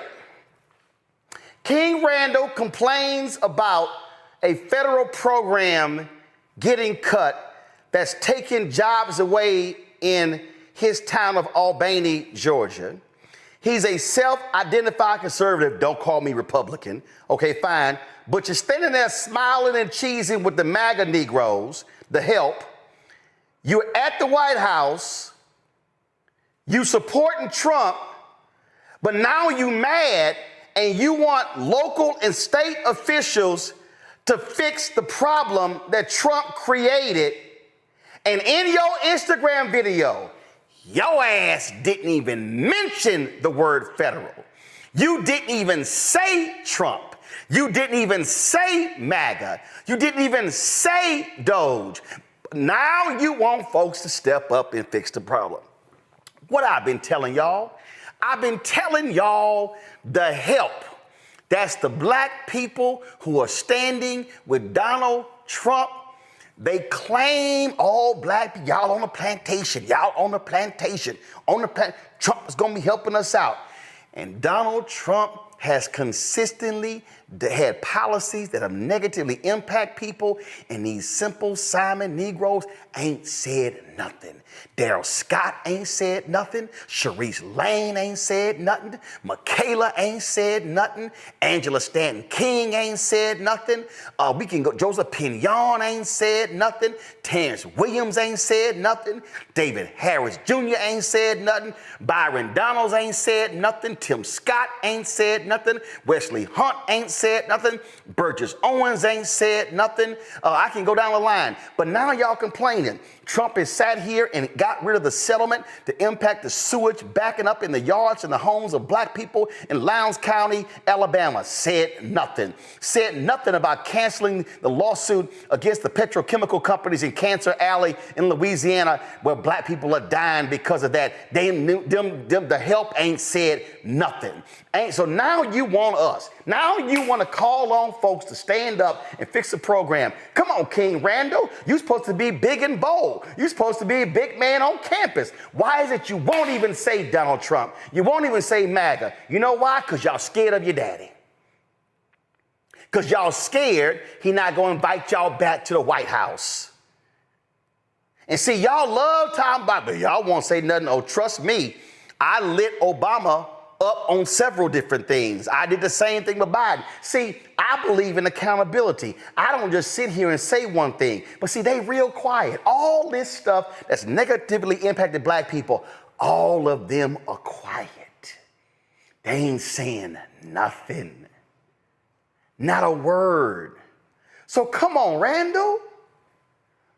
I dare you, Randall. I dare you to call your boy Lawrence B. Jones at Fox News, who's down on the morning couch, and say, Lawrence, can I please come on to make a personal appeal to Trump to restore the programming for this, the funding for this program so we don't lose these jobs? I don't think that's going to happen, because you know why? Because see, Lawrence B. Jones ain't trying to be on the bad side of Donald Trump, because they all trying to kiss that orange MAGA ass. So isn't it interesting that you come on my show, you talk shit on Twitter, you didn't think I was going to invite you, then you did a bait and switch where you came on my show, then you used my show to raise money for your school, but now you complain about job losses of young people in your town, and it's Trump's fault and you ain't saying a word. Ain't that interesting? I guess that's how it goes these days, Michaela. The help is quiet when it's time to speak up. I mean, that's why I wonder why. Melinda, I'm sorry. It's okay. It's okay. You were going off about Michaela. You're living rent-free in your head. You're upset. I get it. But no, I just think it's funny that people like us are apparently on the plantation, but we're not afraid to actually criticize our party or people that we vote for, but they will not say anything about Trump when it is explicitly his fault. I just looked it up. It's the Department of Labor, and it's about his budget. That's why they cut the Job Corps program. So it is directly a result of him voting for Trump, and he doesn't want to have to reconcile with the fact that he was a part of the problem that made this happen. No, Michael. Well, Roland, we tried to tell him, and how many times have I talked about this document on your show before? Okay, this deals with the policies of the Biden-Harris administration that help black people. The Biden-Harris administration advances equity, opportunity for black Americans and communities across the country. Okay, this documents that. And right now, Donald Trump is wiping out the advancement that African Americans have made going back to the 1960s. On day one, he revoked Executive Order 11246, which was affirmative action. On day one, he revoked Executive Order 11985, which Biden signed on his first day in office, which put in motion all this that happened because that executive order dealt with equity and that immensely helped African Americans. So yes, it's good to have an independent school. We've been doing that for decades, independent schools, but we have to understand how politics impacts every aspect of your life, and your understanding of politics is directly related to your understanding of history. So there's a lot of people talking about politics that don't understand history. Matt? I don't have anything profound to add, but all I'll say is that I think it's a missed opportunity because you think, if you look at this from a nuanced perspective, I mean, this is an opportunity, right, for local people to, invest in this lost job program. But the issue with that is you don't have credibility if you don't call out why the job program was lost, which is your point. And that's the issue that I see here. I mean, it looks like this brother theoretically is trying to do something good in his community, but you lose credibility when you don't say why it's no longer there and why your desire to have proximity to power is more important than the actual things you claim to stand for, which is, having jobs in the community. You should be able to say this is gone because of a Trump policy, the same way you would surely say if that program was lost under Mr. Biden's administration, that this is no longer here because the Biden administration took it away from you. Unless you're willing to call a spade, you aren't credible. And I don't see why you wouldn't do that here. But I understand you got to kiss the ring. And that's what we're seeing conservatives of all colors do. They're all afraid to call out Trump. They're all afraid to call out his insanity because they want to keep that proximity to power. And that's why y'all need to go ahead. Y'all got our t-shirt. That's why y'all need to get our new shirt. Hashtag we tried to tell you.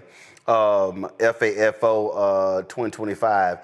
That's why we got that shirt right there, because probably 2025, a bunch of y'all fucking around and y'all finding out real quick. All right. Somebody in the chat room said, damn, Ro, you on one today. Yes, I am.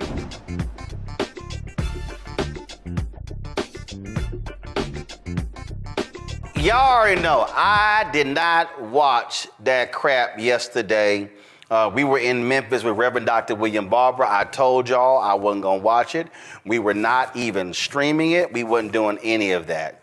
But then all of a sudden, Lord have mercy, folk start texting me, start calling me. And this how it all started. What the hell was that? Did you see that? Did you hear that?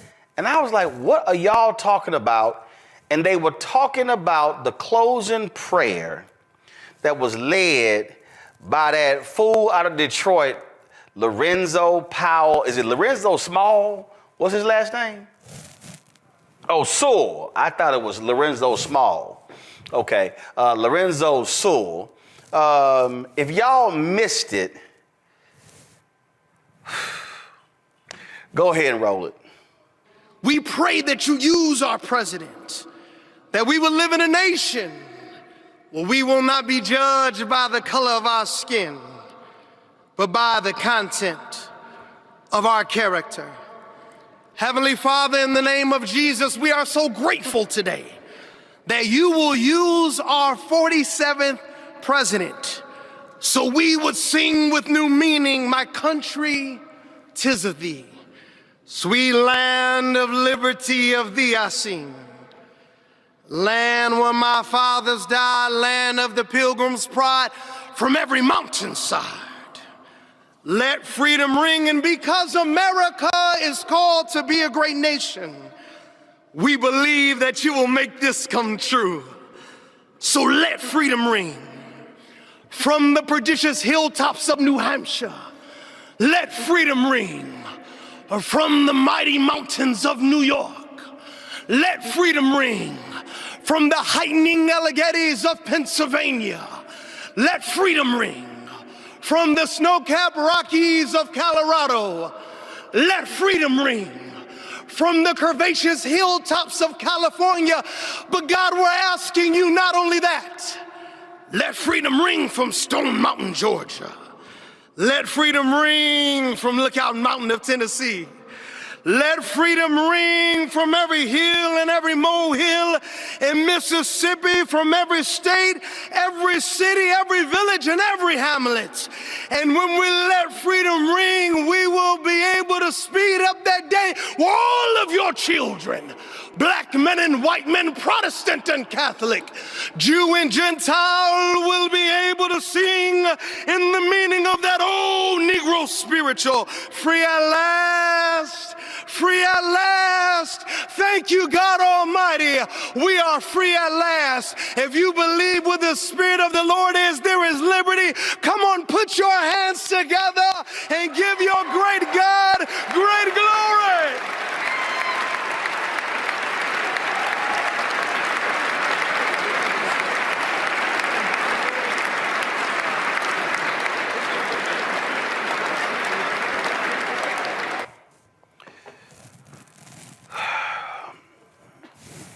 You know what I can't stand? I can't stand, and let me be real clear with y'all, and y'all know that there are certain words I do not use on this show.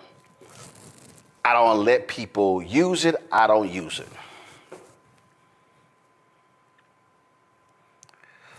But that absolutely was a Sambo impersonation.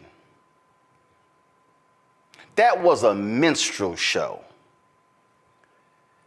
That was a damn abomination where that ratchet ass so-called preacher would dare use the words of Reverend Dr. Martin Luther King Jr. that he delivered on August 28, 1963, at the March on Washington for Jobs and Freedom, that he would bastardize those words at the behest in a prayer for a fake Christian, for a man who is atrocious and pathetic. And see, what's even more, and the reason I say bastardized, because this so-called preacher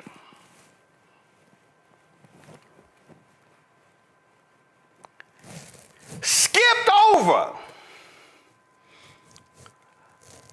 what King said at the top of the speech, skipped over voting rights. He skipped over the check stamp insufficient fund.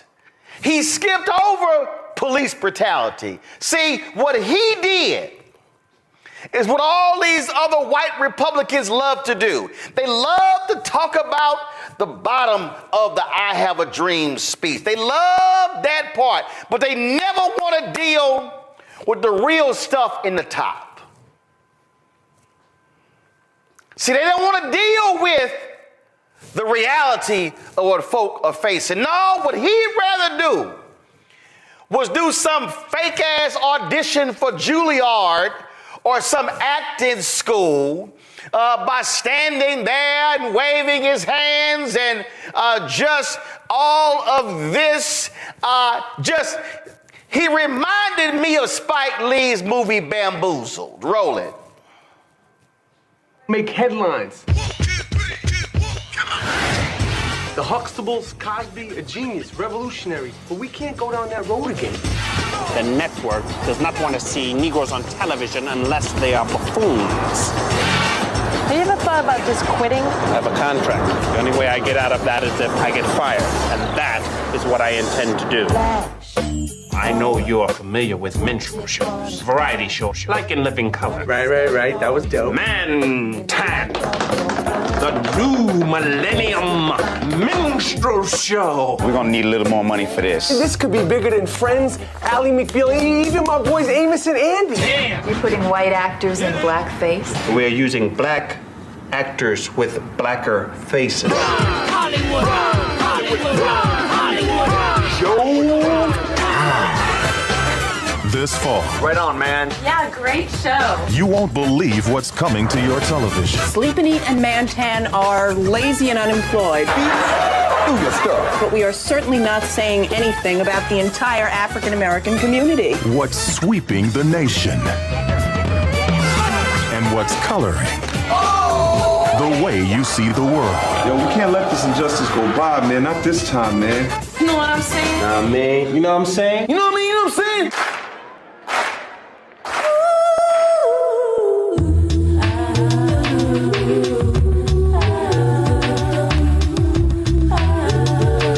You notice that everybody white want to be black.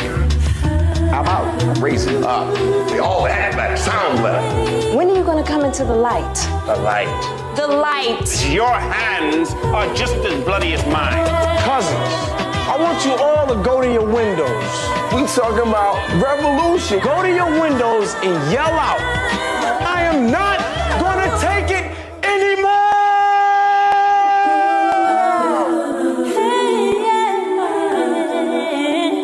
I don't want anything to do with anything black for at least a week.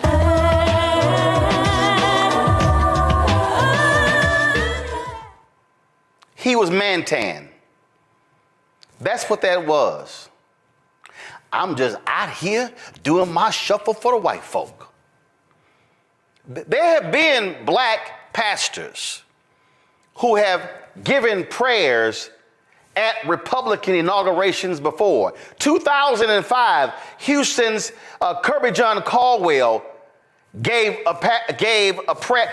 This is what a black preacher looks like giving a prayer at a Republican inauguration. O Lord God Almighty, the supply and supplier of faith and freedom, how excellent is your name in all the earth. You are great and greatly to be praised. O God, as we conclude this 55th inaugural ceremony, we conclude it with an attitude of thanksgiving. Thank you for protecting America's borders. After all, as the psalmist reminds us, unless you, O God, guard the territory, our efforts will be in vain. Thank you for our armed service personnel. And it is with unswerving thanksgiving that we pause to remember the persons who have made the ultimate sacrifice to help ensure America's safety. Thank you, O God, for surrounding our personnel, their families, their friends, and our allies with your favor and your faithfulness. Deploy your host from heaven so that your will for America will be performed on earth as it is already perfected in heaven. I confess that your face will shine upon the United States of America, granting us social peace and economic prosperity, particularly for the weary and the poor. I also confess, O God, that each American's latter days will be better than their former days. Let it be unto us according to your word. Rally the Republicans, the Democrats, and the independents around your common good so that America will truly become one nation under God, indivisible, with liberty, justice, and equal opportunity for all, including the least, the last, and the lost. Bless every elected official right now. Oh God, I declare your blessings to shower upon our President George W. Bush. Bless him, his family, and his administration. I once again declare that no weapon formed against them shall prosper. And God, forgive us for becoming so ensnarled in petty partisan politics that we miss your glory and flunk our purpose. Deliver us from the evil one, from evil itself, and from the mere appearance of evil. Give us clean hearts so that we might have clean agendas, clean priorities and programs, and even clean financial statements. And now unto you, O God, the one who always has been and always will be, the one King of kings and the true power broker, we glorify and honor you. Respecting persons of all faiths, I humbly submit this prayer in the name of Jesus Christ. Amen. See, that's called a prayer. What we saw by that fool, Lorenzo Sewell, was just complete and utter trash. Ben Watson, conservative brother, Ben tweeted this: Lorenzo Sewell is a complete disgrace. He should be ashamed of himself. What an embarrassment. He's absolutely right. And y'all, he made it worse. He made it worse because after he stood up there looking like a damn fool with his minstrel show, he then comes on social media to announce he's getting his own coin, his own meme coin, whatever the hell they call them, the latest fraud scam of Trump and his cohorts. Listen to this. I need you to do me a favor right now. I need you to go buy the official Lorenzo Sewell coin. I want you to be able to see politics become manifest, not just in a way where we're praying over political gatherings, but where we're seeing us become the hands and the feet of the Lord Jesus Christ. Would you help? Now, y'all notice in that despicable mocking of Dr. King, this in that minstrel show, Lorenzo Martin Sewell made no mention of Jesus and the poor. Lorenzo Martin Sewell made no mention of the least of these. Lorenzo Martin Sewell made no mention of Democrats and Republicans coming together to do what's right for the American people. No, what he did was give a minstrel performance for the ages to the world. That's what he did. But see, he didn't have the dignity nor the biblical understanding nor the gravitas, nor the common sense of Bishop Marion Edgar Budd, the bishop of the Episcopal Church Diocese of Washington, D.C., because see, today they had a national prayer service, and in her prayer, this is what she said to Trump and Vance and others assembled in the National Cathedral. Let me make one final plea, Mr. President. Millions have put their trust in you. And as you told the nation yesterday, you have felt the providential hand of a loving God. In the name of our God, I ask you to have mercy upon the people in our country who are scared now. There are gay, lesbian, and transgender children in Democratic, Republican, and independent families, some who fear for their lives.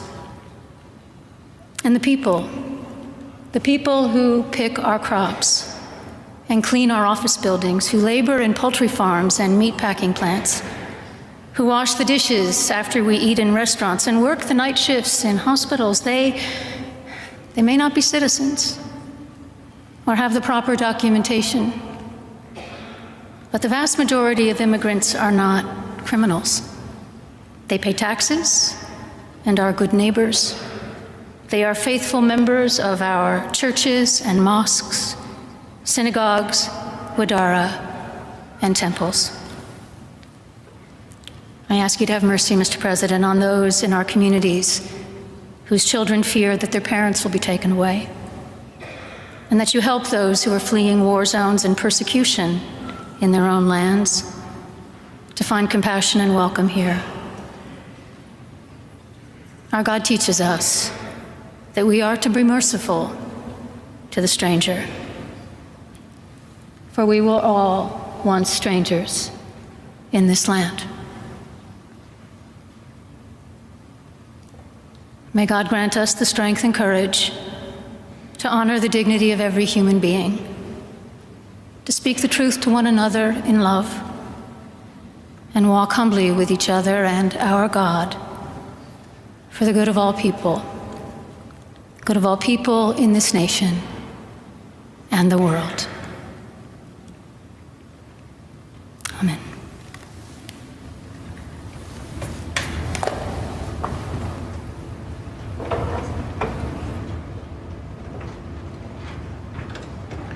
Now I want y'all to freeze it right there. Now I want everybody to watching, put me in the 2 box. When everybody to watch to understand something, that here's a bishop talking about being merciful, who's talking about the poor, who's talking about the hardworking. Yet, she's talking about immigrants. She's talking about all of that. It's 2 immigrants sitting on the front row. Trump's wife, Vance's wife. Go to full screen of them. That's 2 immigrants sitting on the front row. Sitting behind him is his son. Sitting next to her, you see the daughter. You see, guess what? They are the children of an immigrant that was his first wife. Oh, and the right, they upset with that bishop. How dare she talk to him like that? And when he was asked coming back to the White House, it could have been better. He didn't like the service because he didn't like being confronted with the word of God. He didn't like a prophetic voice challenging him to do what's right. You know why? Because just yesterday, this modern version of King Saul stood up at the inauguration and chastised and condemned and just ripped apart the administration of Harris, of Biden and Harris, sitting right beside him. He didn't have a sense of dignity. He didn't have any morality. He didn't have any decency. He didn't put forth a vision of the nation moving forward. Talked about how awful and degrading and how bad things have been. That's because he is not a Christian. He is not a moral man, because if you actually know the word, if you actually go to church, by the way, no president has gone to church more than Joe Biden. If you understand the power of the word, then you would have never, ever said this. Go to my iPad. Thinking, which is a great book. But have you ever asked God for forgiveness?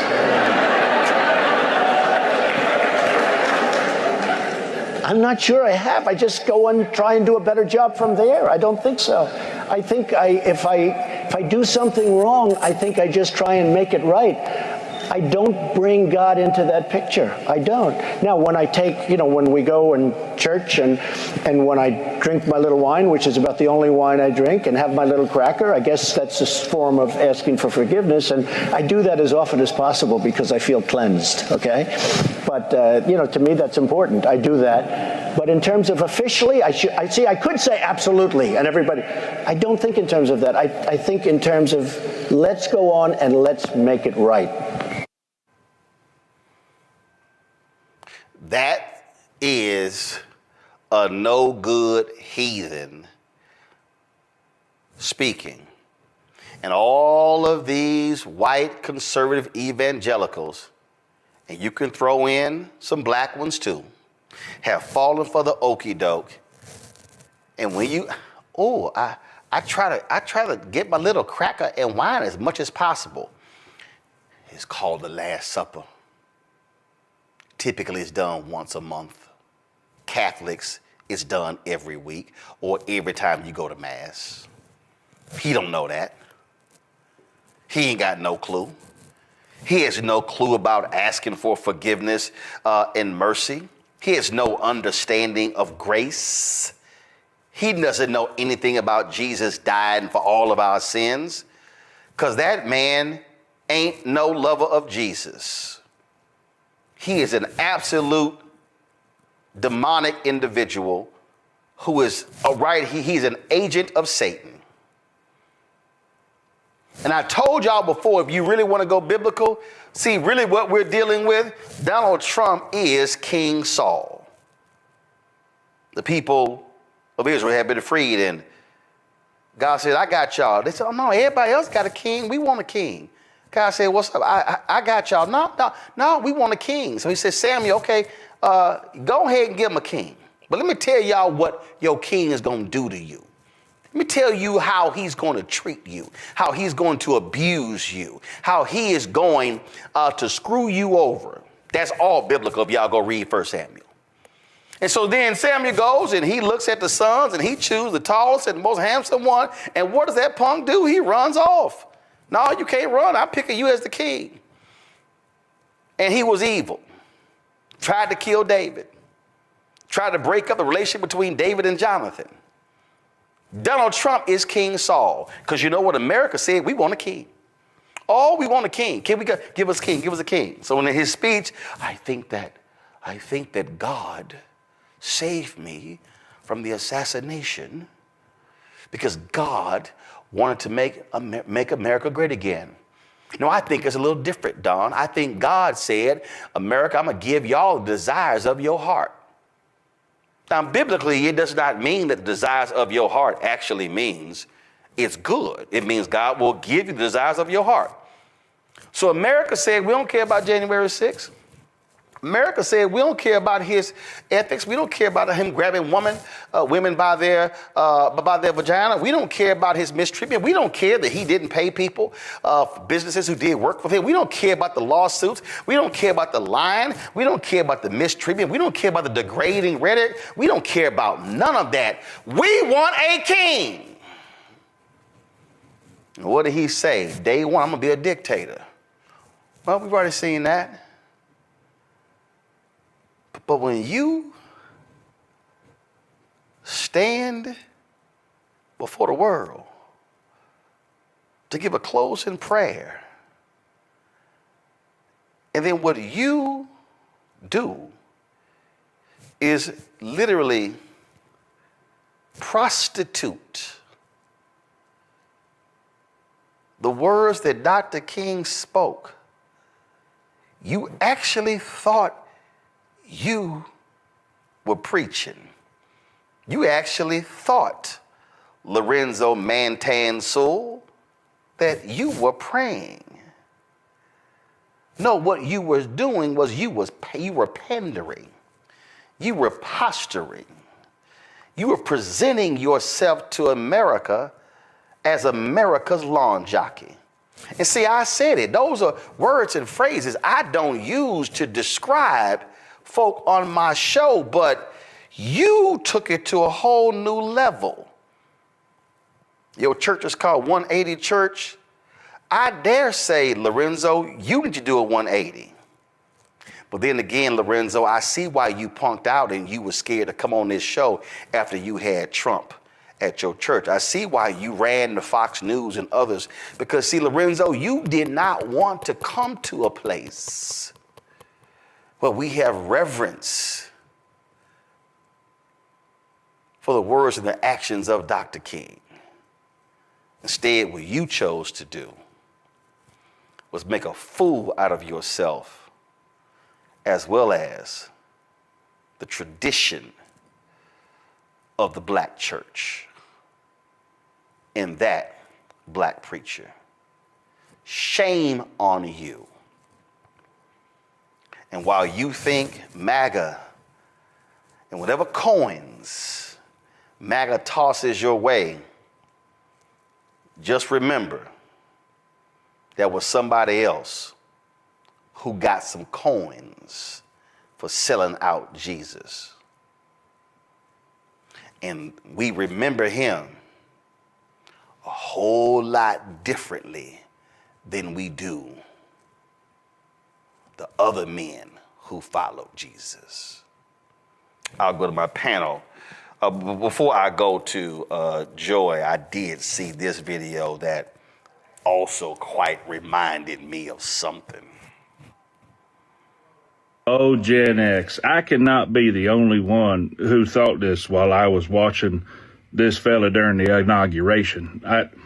Please tell me that I'm not the only one. Take a look at this and then take a look at what I thought of. Let freedom ring from Stone Mountain, Georgia. Let freedom ring from Lookout Mountain of Tennessee. And, well, this here's what I thought of.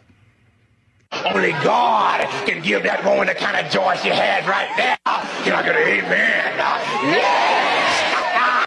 Come on now. I cannot be the only one. Please tell me I'm not the only one. Oh, Gen X.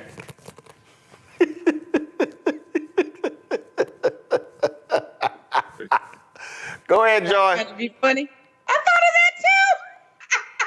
So I did watch yesterday. I am home in Florida, and my mom, we just couldn't resist. We did not say Christianly words at the TV, I'll admit that. But when the pastor came on, I just couldn't believe that I knew that he was engaged in a grift. I didn't know about the coins until afterwards. But I knew, I was like, if he's engaged with Trump, there's a grift involved. There's money involved. There's some effort to defraud and confuse and befuddle and to make some money off of this engagement. It was the worst acting ever. And I've seen a lot of bad acting. I just couldn't believe it. And a bastardization of religion. Just so embarrassing. And they laughed at him. That's what's so great. Stop looking at him. Look at the people behind him. They were laughing at him. J.D. Vance's wife was also, she had my face. It was confusing and obviously he didn't read the room. I mean, none of those people appreciated what he was doing. Even they knew it was off. And Black Republicans, you can be a Black Republican. I love that you juxtaposed with the Bush first inaugural. Think about how divided we were even at that time. But we didn't have a Black preacher come on and make a complete mockery of himself, a performance. And so we know that this person is not any kind of true man of God. He couldn't possibly be and have done all of that. The person we should be focused on is the bishop who spoke today. She is a reminder of what religion should be, what it can be. And frankly, Donald Trump should have expected that some minister was going to speak directly to him. And I wasn't even as appalled at Donald Trump's face during the prayer breakfast, but J.D. Vance's face. He was looking around. He was obviously... No, he was looking down at Trump like, oh my Lord, she's saying to you, you gon', I can't believe. He was mad. He was mad. Power.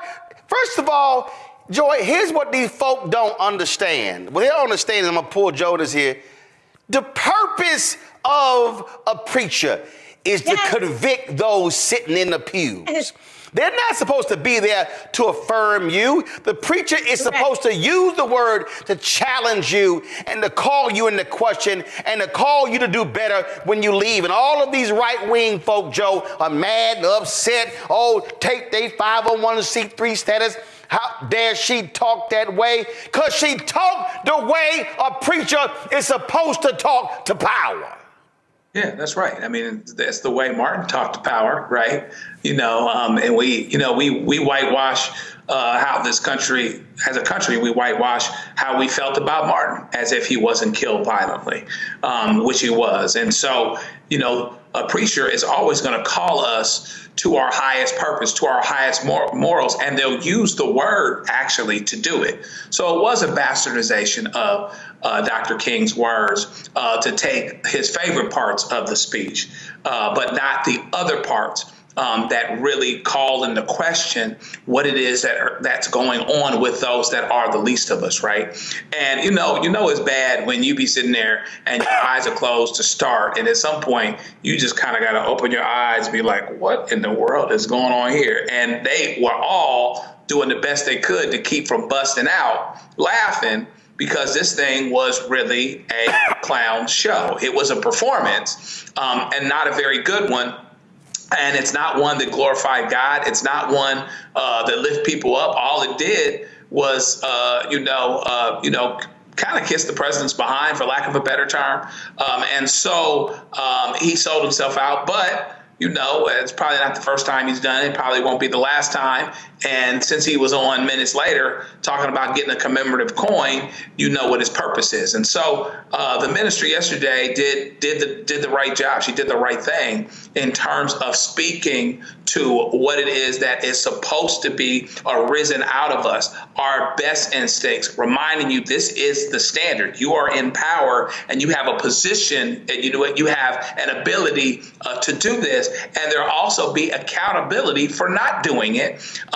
But that's another thing that the people that seem to be so excited that Donald Trump won, the evangelical types, the Christian types, or whatever else, they're not tripping off him not putting his hand on the Bible. Let Obama not put his hand on the Bible when he was swearing, I knew he was a Muslim and this and that and everything. Hell, they got mad at him over a flag pin. Right, yeah. And a tan suit. The hypocrisy is nuts. And what's so bad is that as a Christian, you stand on the outside and you just see non-Christians looking at this being like, nah, I'm good. Ain't no reason to jump into this because this ain't what's cracking like at all. So, it's going to be interesting to see how it all turns out and see the moment and time in which these so-called preachers stop undermining and undercutting their own salvation in order to kowtow to the president. Here's what I find to be hilarious, Mustafa. Go to my iPad. This fool he did an interview with a bunch of different people yesterday, and he said, quote, if you take politics out of the Bible, you have no Bible. He said that religious leaders need to, quote, equip all people to understand that the Bible is a political book. Well, it's interesting, Mustafa, because there's a whole bunch of stuff he skipped. There's a whole bunch of stuff he didn't want to bring up. And see, again, what offends me is that you want to quote Dr. King on MLK Day, and you want to talk about content of character and all that stuff, and from the hills and all that, but you skipped over the thesis. See, what he did was he gave them the hoop part of the sermon, but he skipped the scripture. He skipped the basis. And so that's what he did. And so that's why I have no respect for it. And of course, you go on to social media, you see all of these white conservatives. Oh my God, he was amazing. He was just, I would go to his church if I was in Detroit. That's the kind of pastor I will follow. And they're mad at the bishop today because the bishop today gave a sobering message and specifically said, Mr. President, she challenged him in terms of how he should be responding and how he should be acting as president. And that's what they cannot stand. They can't stand because what the right-wing evangelical conservative community has done is they have completely stripped grace and mercy and humanity and compassion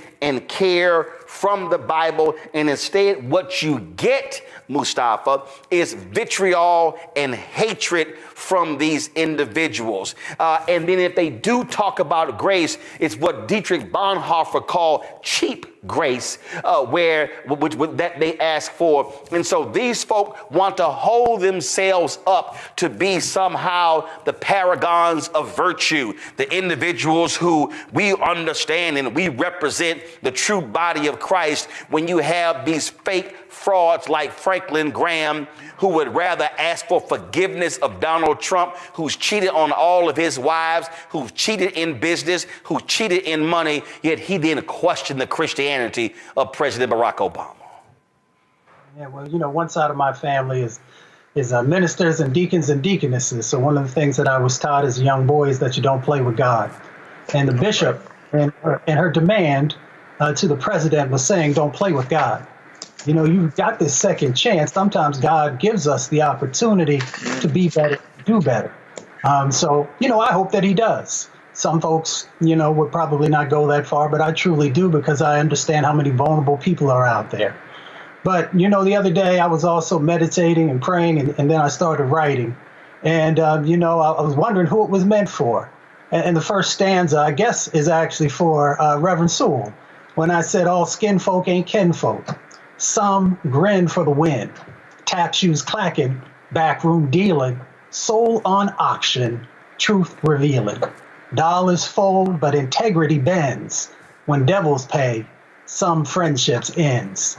So, I hope that he will realize the opportunity that he has. He's going to continue to have some form of a platform. I hope that that platform will be focused on our most vulnerable communities, on folks who are looking for some grace, who are looking for some protection, who are looking for some opportunity. And I hope as a minister that he would understand that that is the roots that he's supposed to come from, and that he will continue to share that message if he has the ear of the president, that he needs to do better with this second opportunity he has, not the second opportunity at the presidency, but that second opportunity to actually be able to breathe in some air, to have a heartbeat continue on. There's I would not play with God if I had those types of situations. I wouldn't play with God anyway.